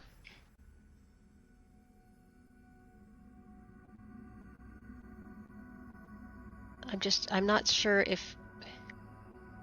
Well, I'll say to Librarian, I'm not sure if it's in our power. All this is pretty much beyond us. We're pretty simple creatures, but so much has happened, and so many things have changed, and maybe it's best to just let things lie. It stares back at you. The blank, emotionless mask. Do you know, are there any archmages who are still around besides the diviner? We met them. And there's the one who's the lich, I guess, but I mean, can you direct us? They gesture towards a shelf which has the 8 schools of magic, and by virtue, the 8 towers of magic. So if they're around, they'll be in their towers. All right. They nod slowly. I guess, yeah. That's kind of what we were guessing, but you don't know if they're alive or not. They shake their head. Do you know what happened to Oral? Is there a history or a narrative written about her? They beckon you towards David's section, and they take a tome right off the shelf where David's plucked one. It is the relationships between her and the deities of fury. They use their destructive powers to inspire much reverent fear and tribute. Her relationship with Talos was said to be close and cordial, but this was no obstacle from his attempt to usurp her and disrupt her following. Oral preferred to not rely on him due to his habit of responding, but then directing all glory to himself. So if she ever did ask for help, like Talos would swoop in and be like, yes, of course I'll help, and then basically take all the followers that came as a result of that. Meanwhile, she and Malar mutually hated each other. There's not much Malar doesn't hate. He hates everything. He hates pretty much the world at this point. Mostly he just hates. Umberlee was the only one she cooperated with to some degree of confidence, but eventually the wrathful sea goddess came to even despise her. The enduring cold and motionless sheets of ice had sent her roiling seas into a frozen stillness. She ended up turning on her, forming an alliance with the other gods against the Frostmaiden. Following the spell plague, Oral gained significant power by siphoning the faiths of several other gods, Grumpsh, Adrien, Fania, Ulutiui. I don't even know these. These are some out there gods, but I don't think it has. Oh yeah, it basically kind of added to her portfolio of cold and winter, and she managed to claim dominion over wind and storm, bringing her into direct conflict with the ancient and primordial power Akkadi, which I guess is someone who had overlapping dominions. You don't realize just how much politics go on between these gods when, they've all got their own territories. But at one stage, the Gods of Fury effectively launched their plan to invade her divine realm and break it, shattering all the preserved beauties of the world that she had collected there. And there's a little bit more as well on that, but I'm going to ask at this point you to roll another investigation check with advantage, because there's a whole host of different rumors. Not even the Netherese have the definitive story. Hmm. So you're kind of piecing together pieces now. Guidance. Yourself. Good call. I was thinking that was pretty good, but 20. Really? Wow. What? I need to Not see the roll for natural- myself. Not natural. Okay. That's still pretty good, damn. It's a natural 19, that's what it was. Eesh. Okay. There are a list of potential theories as to what happened. It's gonna have to open up my own PDF for this one. Damn, I haven't opened this since session 0. Okay, God. What's really going on? Why is Oral doing what she does? Unanswered questions have been a drive of many clerics' interest. Now, obviously the events of the Endless Winter are recent. That happened only within the last 2 years. So when she arrived here in this in the mortal realm, she began like freezing everything over. There's no chance they're going to have any information on that. However, you can start to piece together things. This is why the investigation excuse me. This is why the investigation check is needed, because you're only getting pieces of history, and now you're having to come up with the connections. Like, wait a minute, what if she's actually a bereft parent?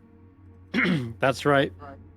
In this information you just uncovered, it turns out Oral is actually a mother. At least until recently. Her favorite and last surviving child was a demigod by the name of Oristan, who was apparently slain by paladins in the Moonsea region. And you're thinking perhaps there's a chance that she went mad with grief, retreated to Icewindale, where Oristan had lived during the halcyon years of his early demigod life. And maybe here he sired children amongst the local populace, and perhaps his descendants still live in the Dale. The only chance of Oral doing what she's doing is maybe because she's collecting people. Maybe that's why she was abducting people. Maybe they had Oristan's blood, you know, or at least a strong bond to them, possible descendants. And maybe her goal was to use her godly magic to rip the essence from each of them in a powerful ritual to rebirth her lost son. This is all crazy speculation, and maybe you haven't seen any evidence of this, but at least there's a theory, for one. And of course, The new Faith. one. What happened with Faith? Maybe she's one of these descendants. Maybe that's why she got such special treatment from her.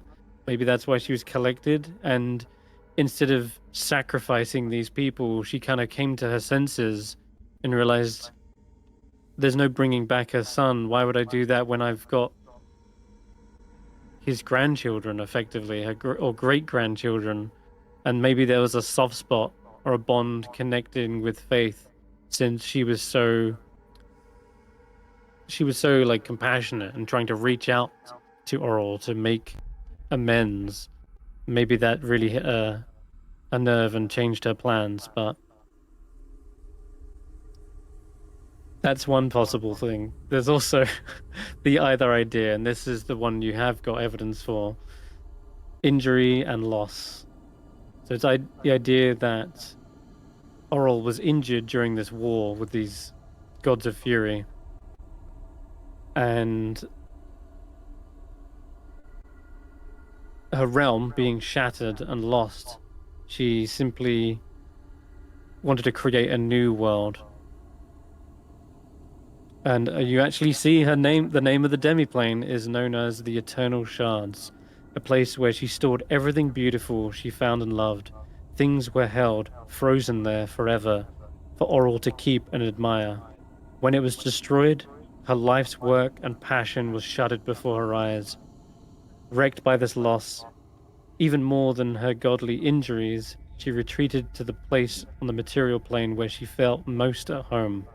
The place where she could cut her teeth as a young goddess. Oh, Icewindale, of course. Now, maybe she's attempting to recreate the Eternal Shards here on the material plane. Her wound is not yet healed, and in her grief and pain maddened state, she's forgotten that she cannot and must not interfere with the material plane in this way. And of course, sooner or later, the metaphysical consequences probably come to haunt her. But by the time it happens, it would have been too late for Icewindale's people, at least. So she's just slowly freezing the world. Maybe she's creating a new realm, is the other idea, the other theory behind this. In this version, there's a potential that Faith's soul is somehow actually a reincarnation of one of the spirits that inhabited the Eternal Shards, since she herself has been there. She saw visions of it when she activated the pedestal. Remember, she took the test, the final test of the Frostmaiden, So did in order to we. gain the immunity. Ooh. Yes, you all did. So maybe there's some truth to that. Maybe there is some sort of fragment that connects Faith to the Eternal Shards, a reincarnation perhaps. And Oral, seeing Faith, she recognizes her devoted followers. She thought she had lost them forever in that realm, but they've been reborn here. But Faith maybe barely recognizes her in return.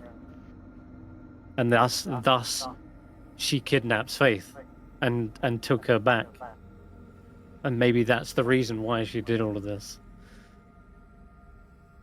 Fortunately, in Oral's wretched and delirious state, she has no plans to ever expose her beloveds to danger again by letting them out of her sight.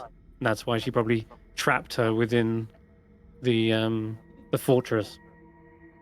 And it took you guys to go over there and free her and take her away. Mm-hmm. Of course, yeah.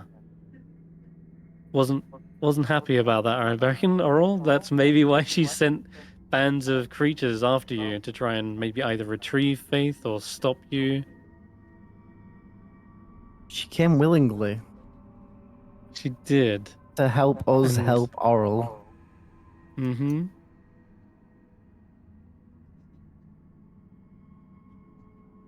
You'd think an all-seeing goddess would know that.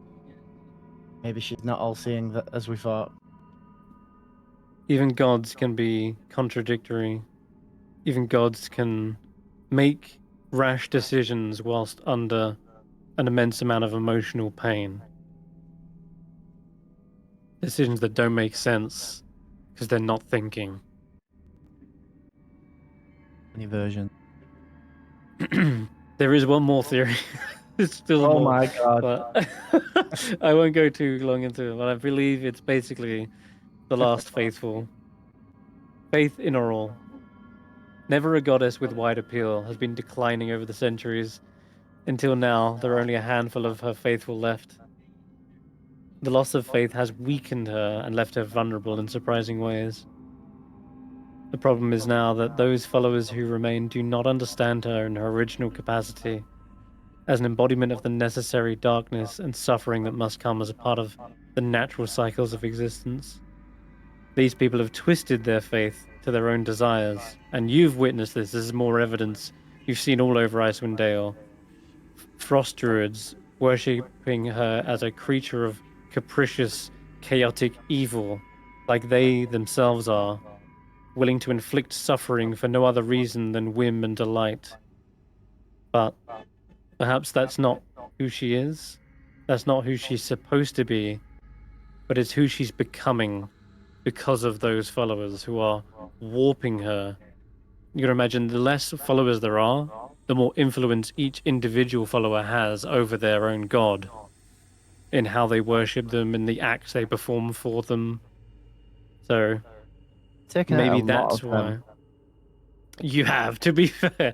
To be fair, you have. And maybe there's one more you need to take out before she finally turns into a good goddess, and all that remains is faith, and just they suddenly become a compassionate god. Who knows? That would be crazy and wild, but So we have to kill Faith, is what you're saying. no, but then there'd be no followers. I mean, Oh, Lord. technically, because Everyone besides Faith, she's the healer. Right. So Yeah, she's the if- only one left. Boom, problem solved. although saying that, considering that we are fighting for Oral, does that not technically make us followers of Oral? Maybe not as high up as Faith, but still to a capacity. Hmm. And we have the blessing of Oral. You know, if anything, we are technically followers of Oral. In as I said, in some. It's Yeah, interesting because you're right. we are trying to serve her, but Even though we she's don't sending people, necessarily worship her the way that her followers might. do we need I to don't know pray if to that Oral every counts. night? Maybe, I mean, You pray every the- night, Faith. we Hmm? put all our Oh, yes. faith Of and course. thoughts into her essential goodness, and her role as the natural being, as the natural part of the natural cycle, and that will tip the balance away from cruelty. If we believe Oral can be good through the That's- goodness we do, then maybe she will be. Faith smiles at that sentiment and says, "Exactly. That's what I've been trying to achieve, I guess, in a way. And yes, I pray, Barry, every day, every morning, in fact. When I prepare my spells, that's a ritual to Oral as well. But I think I don't. I mean, I understand who she is, what she is, but I don't think she's a cruel deity. But as an eternal truth, sometimes we hurt. Sometimes life isn't what we want it to be. No one's Sometimes perfect. loss happens. And you cannot feel the warmth of the new growth that will someday sprout in its place. I think Oral represents these things. And hey, it's not the calling I hoped for, but it's my calling. And I know now I am needed. We all are.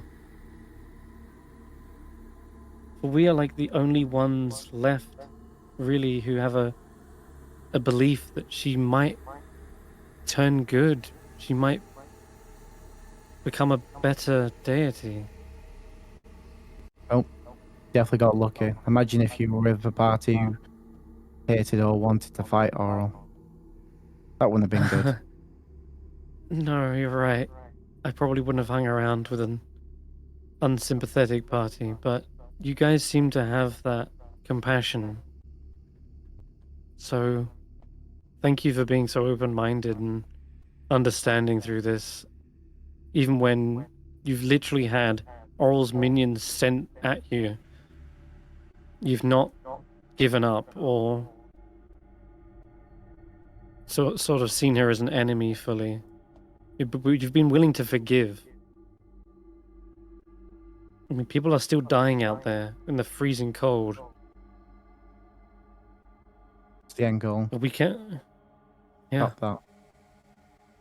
And stop Well- whatever Oral's trying to do here to protect with these Faeruns. Faerunians? Day runners. I don't know what to call them. Well, we've dealt with a lot of false believers. Whoever and wherever they are, they've been tainting Oral, turning her something more like a demon than a goddess, spreading darkness and cold across the north. Not because she must, but because she can.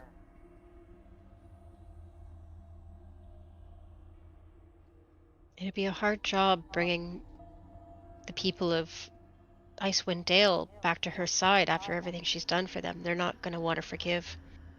They've suffered We much don't more need them to personally do than we that. have. We don't need them to do that. Sure. We don't need I to mean- have the people of Icewindale forgive her. We need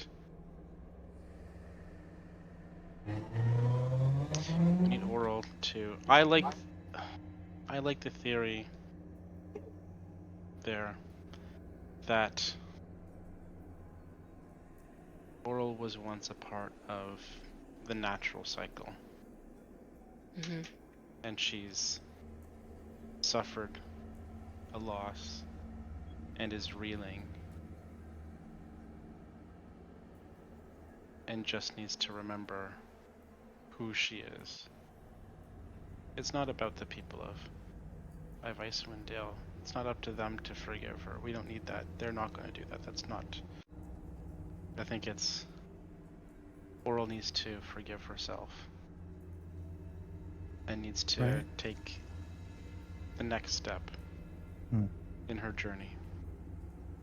But she probably can't do that until she focuses less on her duty here. Yeah. If she's focused on what's going on here and that's pulling away, then we need to do what we can to help her.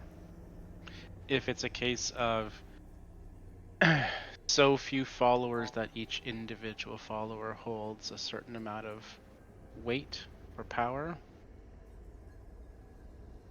then I would look at Faith and say, she's got one more in me. And me. Thank you, everyone. Always believed in the balance. That's why I'm here to try and restore the natural order with Hades and Oral, if that's part of it. Yes, absolutely. How do you get through to a creature who's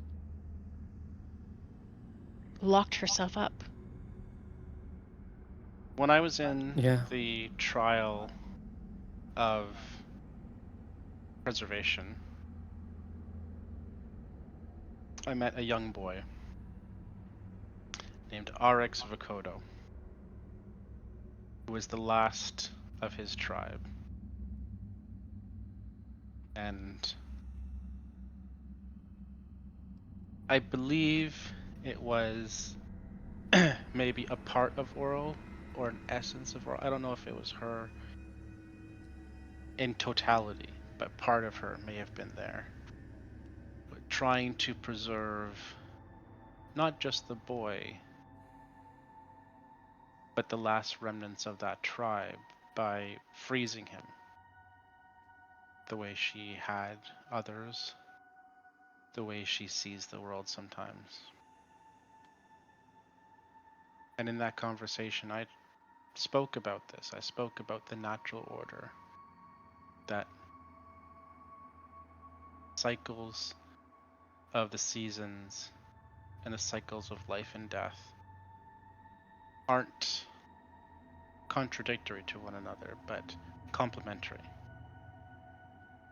That in order for things to live and to survive and to be, you need to have both of those. You need to have life and death. You need to have summer and winter. Things need to be able to live and die and progress.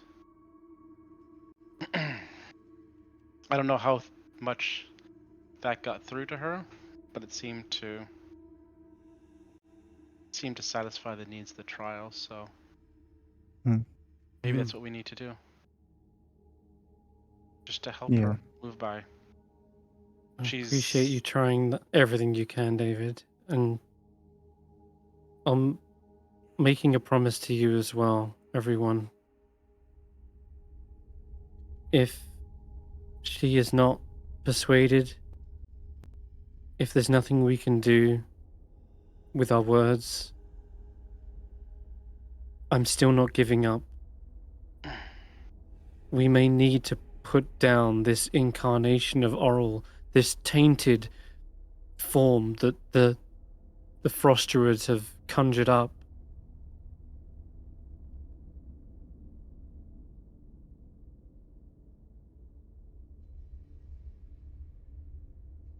But I still believe there will be a way. I still believe we can preserve what is left of her somehow. Without fighting. Preserve I what's mean- still there. I mean, if it comes to a fight, I'm willing Oh. to do what we need to do. I'm not going to abandon you or turn on you if Oral does something rash or unthinkable. I hope it doesn't come to that. But Faith, the logistics of that, your power comes from Oral. If you turn on Oral, you won't have that power. You'll be extremely vulnerable. Are you prepared for that? Yes. I'll do what I must. Maybe she won't take that away. Maybe she'll see that as me proving to her that her own power can change her. I.e., she has the power to change herself. And it's me who's doing that through her.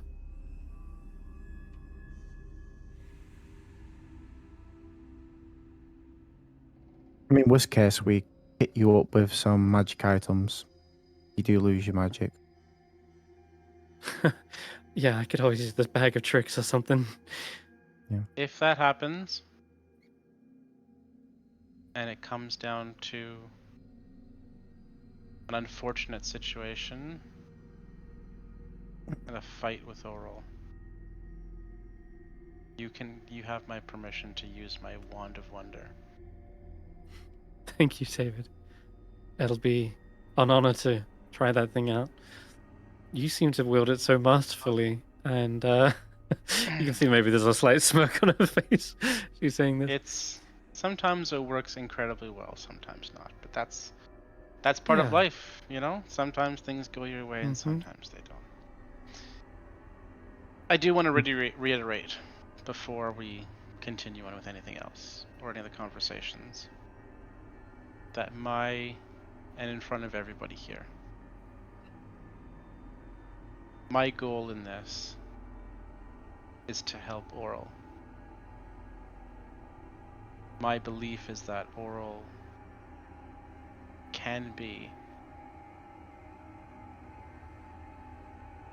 a useful, benevolent god again and take her place in the cycle.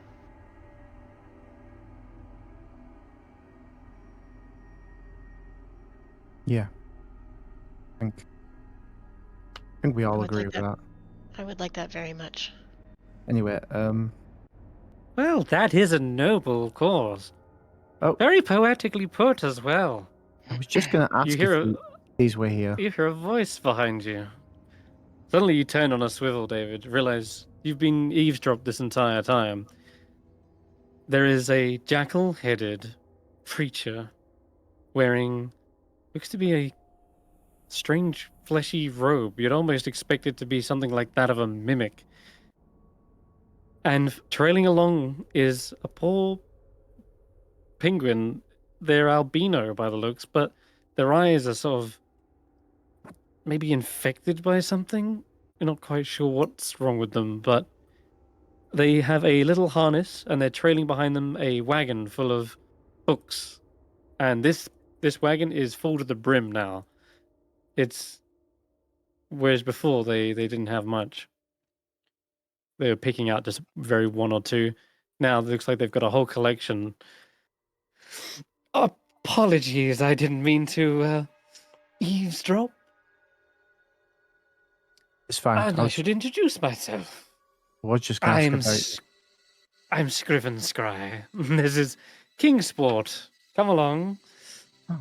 Say hello to our new visitors. You see the little penguin hop forward and lets out a squawk. Do you get awakened by druids?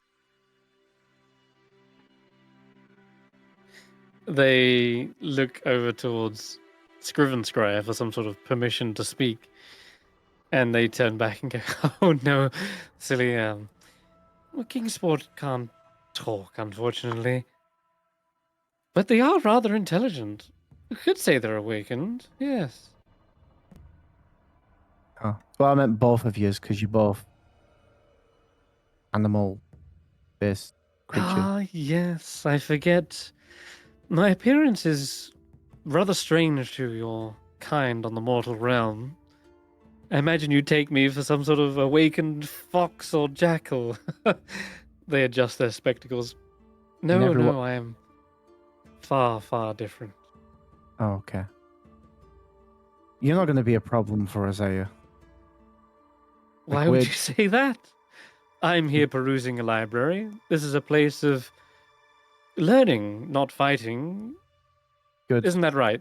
They look towards the mummy, who seems to be nodding vehemently. They point to a sign that says in Loros, like, please be civil. Because we've had a few scraps in Yithrin, and honestly, if we can avoid fighting anything, and if things could not get in our way of what we need to do here, we would appreciate it without having to come to conflict. Someone with a like-minded attitude. Finally, you might just be the people I'm looking for. Everyone else around here is hell-bent on killing you, it seems. I'm hearing the beginnings of a side quest. It's our favorite kind of Hmm. quest. Is there something you're after? I feel like that's where you're There- going with this. There is, yes, a particular book. And this library is vast. But I'm starting to think after a day of perusal, it might not be here. I haven't given up yet, but it's more likely it's under some higher level of security, perhaps. What book are you looking for? Hmm. So we may let you know if we come across it. Yes, I suppose that would help. I'm looking for something known as a Book of Keeping.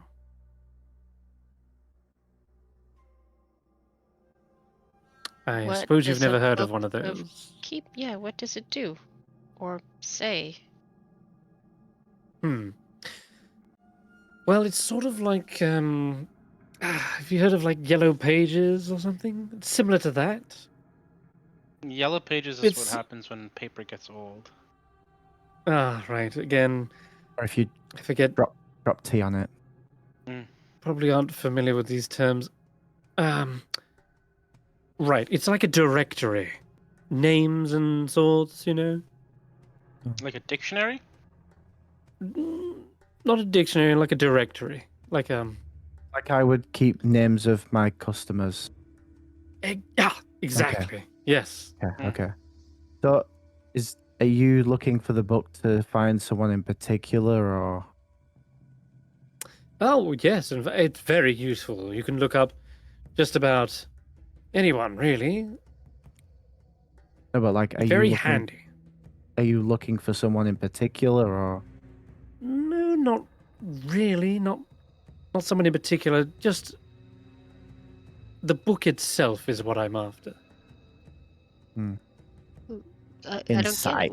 What do you need it for if you're not looking for somebody? Well, if I need to look for somebody, then the book comes in handy. I mean, this just it's a lot of work for a thing you might not even need, no? Well, in my line of work, you need the right person for the right job, right? You see? So finding the people at the top of their game, the most specialized, it'll be much easier in my life. That's for sure. Can I roll Inside? an insight? Like, Yes, absolutely. if this isn't an awakened creature, He and said this he is said this is something a about the strange material creature. plane. So Yeah. if Yeah. he's Fae? Is this a fair creature because they have, and I probably would know this obviously with Archfey and whatnot, that names are powerful. Go ahead.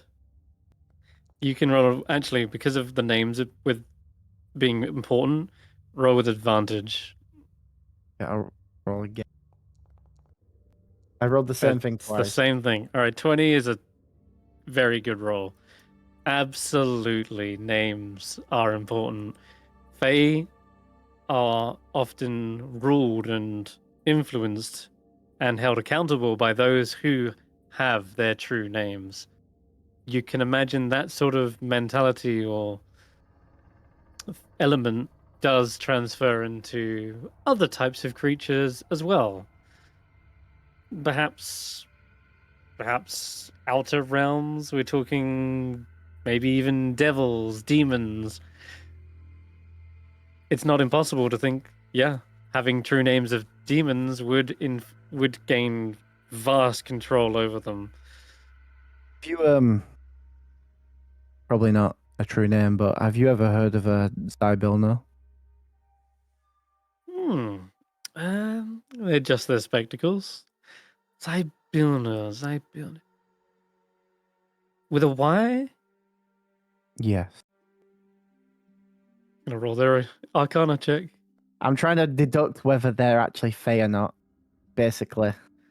Oh god, that is... Right. I've heard of them. Not familiar with them. No. Last I checked, they're not the type to advertise their realm very often. Hmm. Sort of have to have special permissions to even find the place. I'm just gonna come out of it. Are you fair? You see a toothy grin stretch across their face. No, but I'm flattered.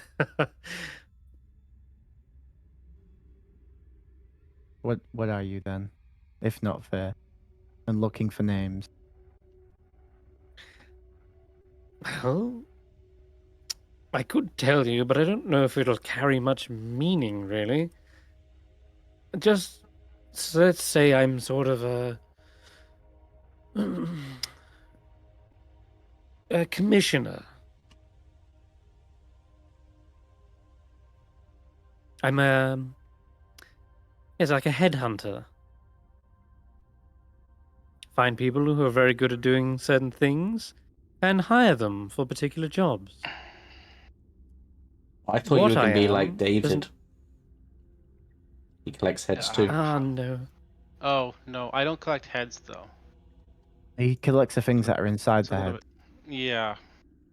It's a No, little bit no, of a- job hunting. Well, no. I don't do any of the dirty work myself. I'm just a, much more of a bookish type. Hence, they gesture towards the little trailer full of books. You, as a headhunter, come across maybe a robot by the name of, well, whether it's his actual name or not, 607, or a tiefling called Avarice? Ah, you're friends with them. Yes, they came by here a little earlier. Proposed the same side quest, as you put it. They're happily obliging, looking around for, keeping an eye out for it.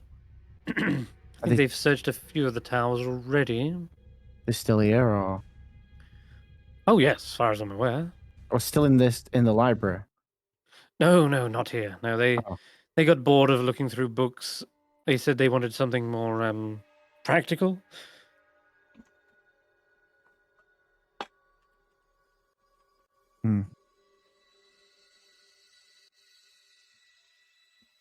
I turn to the librarian. Is there a higher security part of the library then? They kind of gesture around as if to say, "This is pretty much it. You're in it." Then that would suggest there's only maybe one. Well, if it's not in one of the towers under one of their defenses, then that might suggest it's in the central tower. Is there a library in the central tower? They nod. Ah. Well, that might be where your book is then. If anything, the high art mage would be the one to have that information on all these people. They pull out a book. It looks to be on the history and making of Yithrin. Thumb a few pages to a bookmark. Ah, yes, I've been hearing a lot about this central spire. It's known as the Spire of Irialathas. He must be the one in charge. Yeah. Though he may have let it go to his head. Very good. Well, can't say it'll be easy getting in. No. But if you are successful, perhaps I can tag along, or at least if you find out some information in there, find the book itself. You can always come back here and exchange that information. Sure. I mean, going off your artwork, your look, you seem like you might be quite useful in a fight if we have to go against Irialathas. If you'd like to be a part for that, for the information. Well, like I say, I tend to steer away from any of the dirty work. Much more adept at gathering information, but You could stay at the back. We have people like that. Well, what did you offer to 607 and change? He wouldn't do anything for free. Oh, that's for certain. yes, they were a bit hard on the negotiation side of things. I've got a few scrolls. They flick through another book. This one made of like flesh, kind of matching their own attire. Yes, powerful spell casting. Some of which they're able to cast themselves, so that works. Of course, I've also got a bit of information on other realms as well. I can answer a great many questions about Sigil, in fact.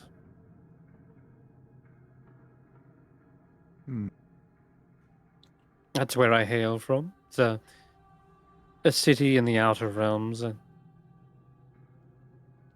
There we go. Not a clue what that is, but there we go. You can roll an Arcana check if you're interested, Sure, with my or history. I mean, is history any better? Nope, they're both the same. what did you get? Guidance? It's 14. Okay. Plus 18. Okay. Seems you have heard of it. It's less commonly known as the City of Secrets or the Cage, the City of Doors. It's a floating city in the center of the Outlands and the self-proclaimed center of the multiverse. It's a major hub for interplanar travel, containing portals to almost every single plane, and it's just where you can imagine a devil and an angel sitting across from one another, having a tea or coffee, discussing the greater planes and deities. It's crazy. It's a very strange world. Out of character, I'm imagining that's where those multiversal thieves are from. Ooh, From yes. from the main game. Apogee. Yeah, Yeah.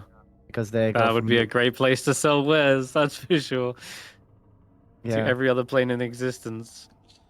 yeah. It's also one unique trait about it is I think it's geometry, you could say. It's bizarre. It's like a giant donut, I think, if I'm remembering.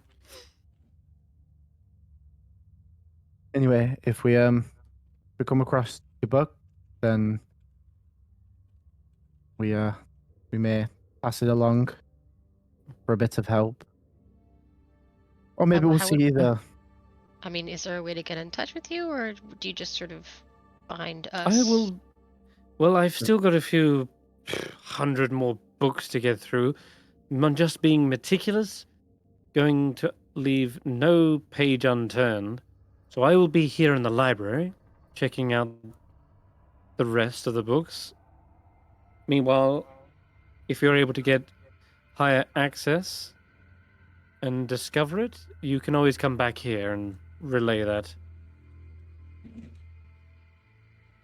I doubt I'll be finished by the time you've gained access to the tower. Okay, I mean, fair enough. It was called the Book of Key. Book of Keeping. keeping. It would likely be written in either infernal or abyssal. If any of you are able to speak that. I don't speak those directly. I speak Celestial. No, I don't have any of those languages. All right. We have a tiefling. Oh yes, Faith? Faith does speak. Sorry, yes. Thanks for pointing Infernal. That out. She Yeah, does speak she Infernal. does. I can read it, recognize it. Ah, excellent. Well, there you have it then. Perfect. Be sure to drop by if you see it. But why Otherwise, why wouldn't a book like that in this place not be in Laura? Seems strange, considering almost every other book in this place is well, on the contrary, I've seen plenty of Draconic. and Draconic, but normally it's Draconic and Loros.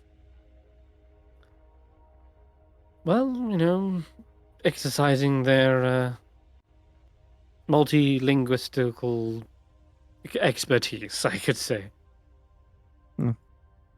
That makes sense. Okay. Good. Very easy. I'm glad we trust each other. Now, if there's anything else, feel free to ask questions. I'm an open book, you could say.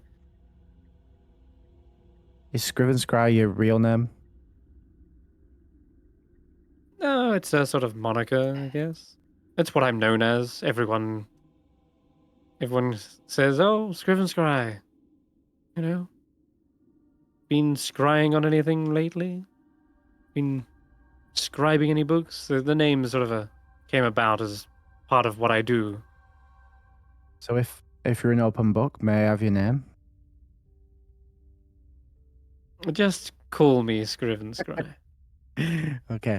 They gotta I give did- another I chuckle a toothy little bit. grin. Come along, Kingsford.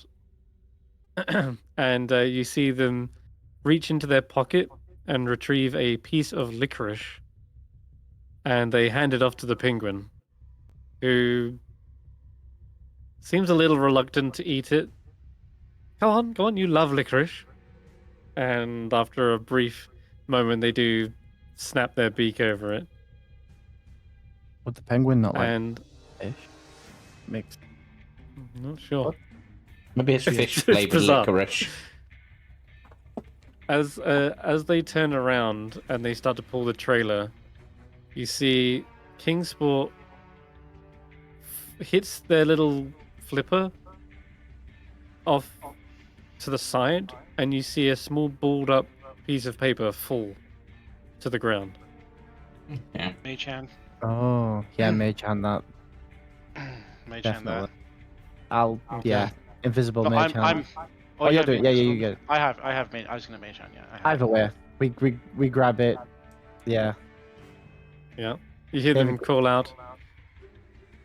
Oh, I'll be on the lower plane section. The low plane section. Got it. You hear a door open up in the distance,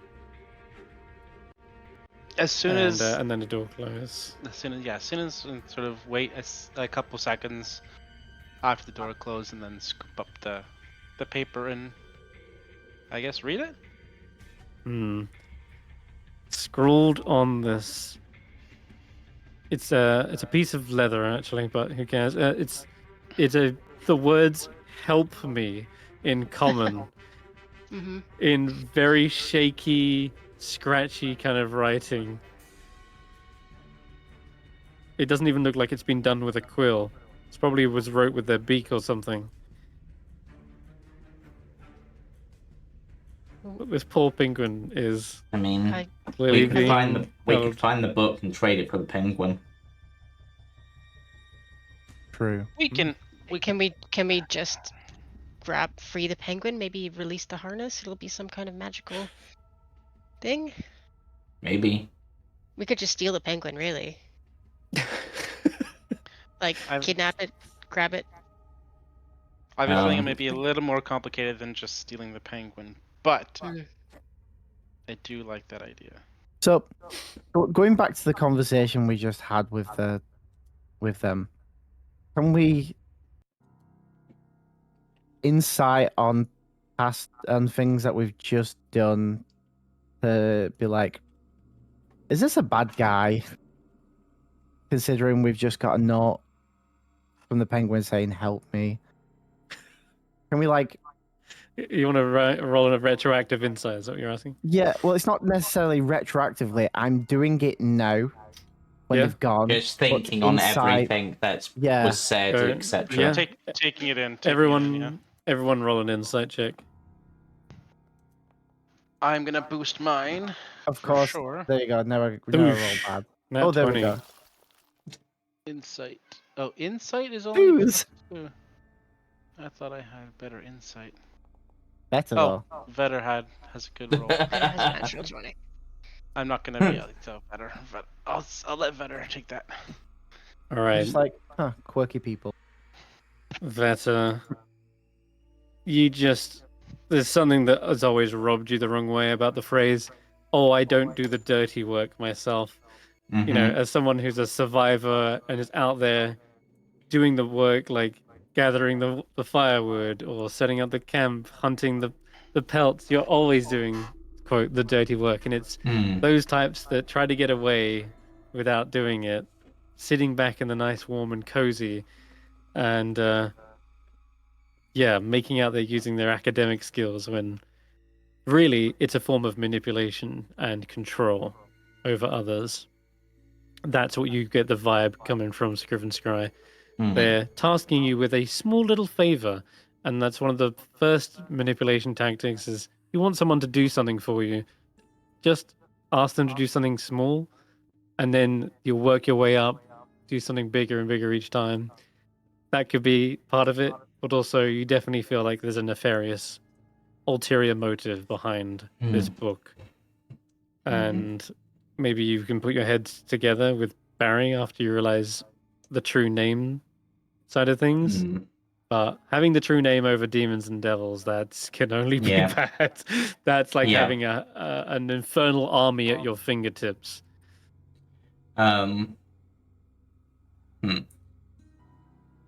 Librarian, do you have a book that contains the index for what books are stored at the tower? That's a good question, actually. Okay, they will.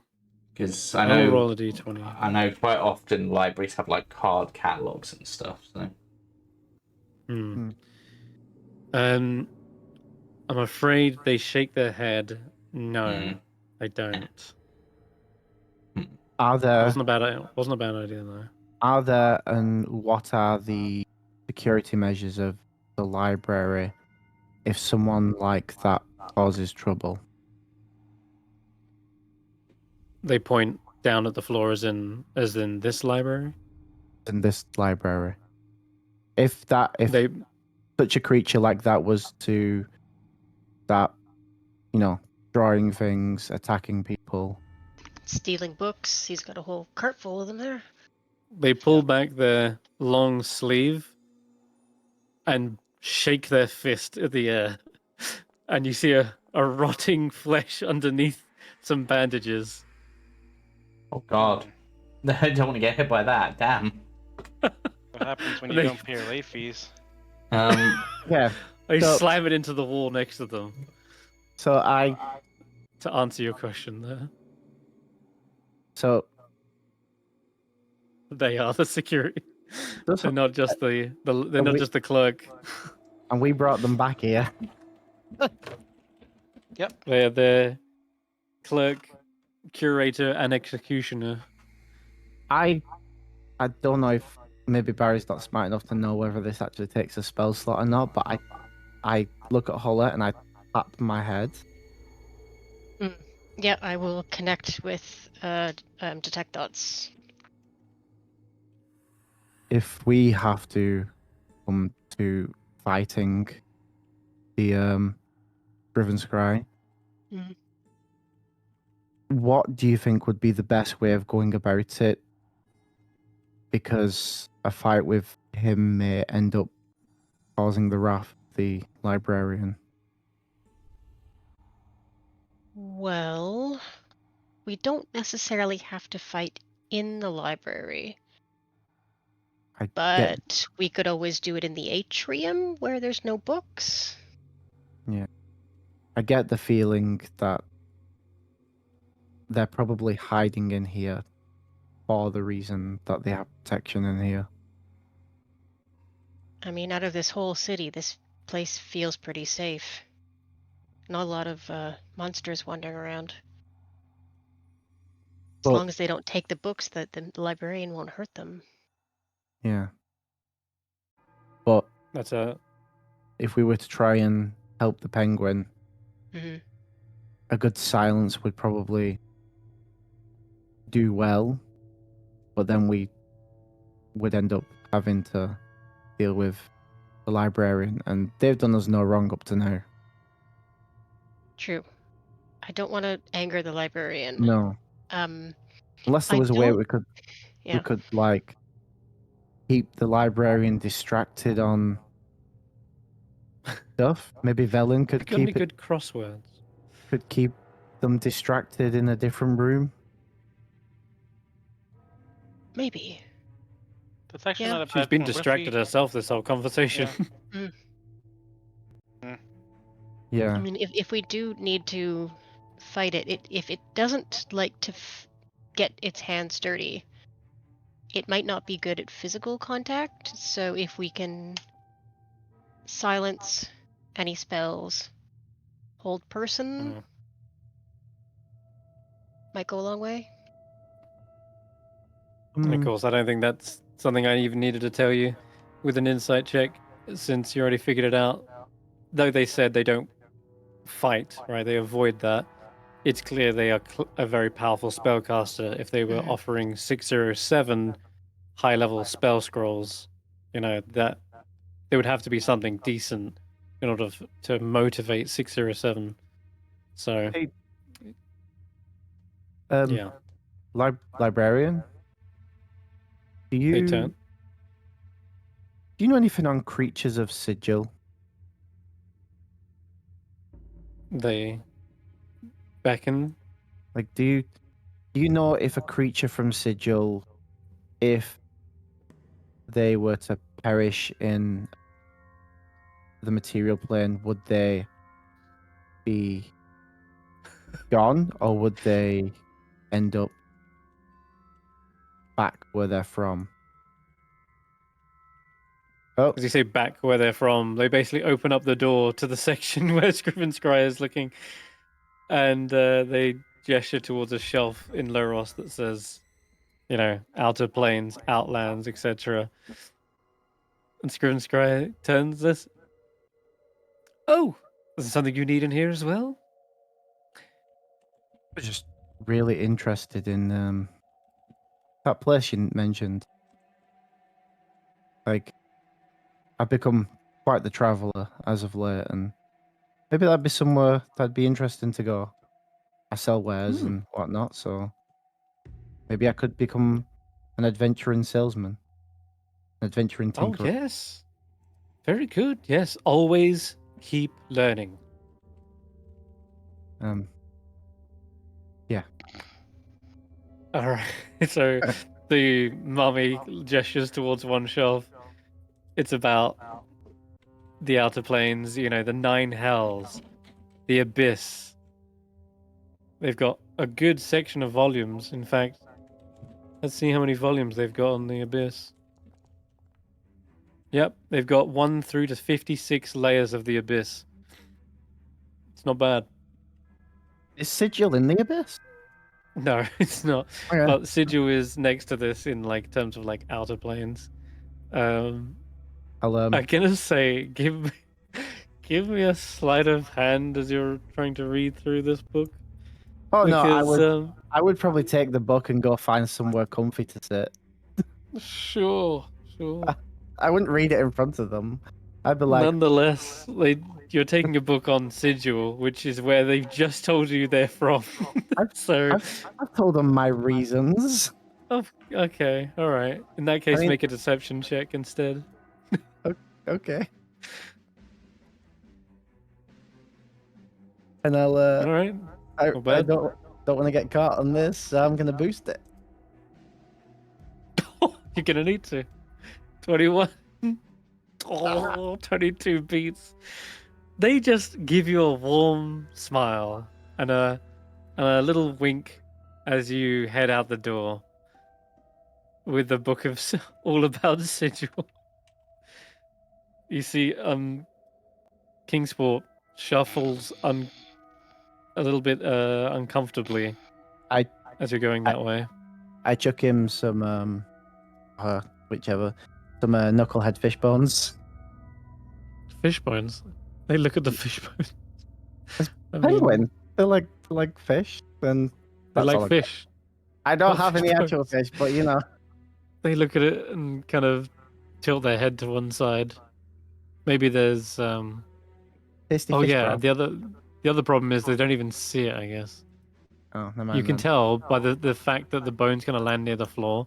They're gonna tilt their head as if to listen to it. But as they're trying to feel around for it, Blind. they have to like search. Yeah, it's a blind penguin. Oh. And they're searching for it with their beak. They do find it. And Scriven Scry is like, oh, don't eat those.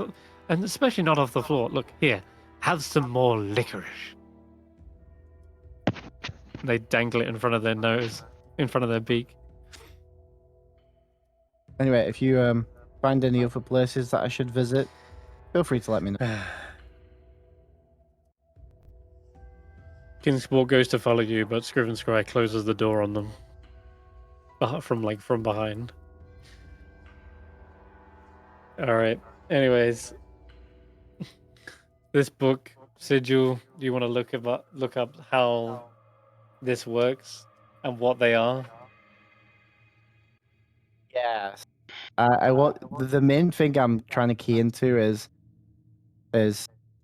would a creature like that sort of disappear back to their realm, or Yeah. is it like a Okay. one and Give done? me an investigation, or it can be an Arcana check with advantage. I will investigation. That's my Mhm. gun. It's not very good. Oh wow! Oh, same thing. Double fours. I've been getting doubles on all my advantage checks recently. Okay. looking through this sigil book, it's not quite the one you need. It's talking more about like the commerce of sigil. It's makeup, and it's not talking about what happens to creatures that die. Do they go back to sigil? It might not even be that it's something specific to sigil. That's exactly what I was looking for, as far as I told him. Commerce and, True. so... Yeah, you actually got what you were asking for. So if anything, The mummies, he wouldn't the think that librarians was too good at their even job. That's right. Either that or they think that's funny. They think they'll find information about me in there. Who knows? Either way, it's not got information on what happens when particular creatures die. It doesn't seem like anything happens when a creature from Sigil dies. Creatures aren't necessarily from Sigil, necessarily. Sure, you can be born there, but your creature type isn't determined. Your creature type has more outcome in that rather than where you're from. I have a good read of it for my own personal use Yeah, as well. sure, Then, personal use. Yeah. and then I put the book back, and I just like, very interesting. Very very good markets, I hear. Oh yes, very much. And that's what I just I say think- as it's like I go by. I'm like, maybe we can visit there together sometime. I think coming up to a good place to stop for tonight, do you think? And if you have any more ideas or questions between now and next week, you can always check out the library next time and see if there's information on it. Yeah, I think we need to move to the tower, probably. Mm-hmm. Are we gonna fight Scriven Scry though? That's the thing. I think Yes, we are. I think we are, just not yet. Not yet. Okay. Not yet. I But think yeah. Ashanti is not going to let a poor enslaved animal go. Hmm. Mm. But yeah. So are we going back to tower touring then? Next tower. Yep. Necromancy. Necromancer. Sounds good.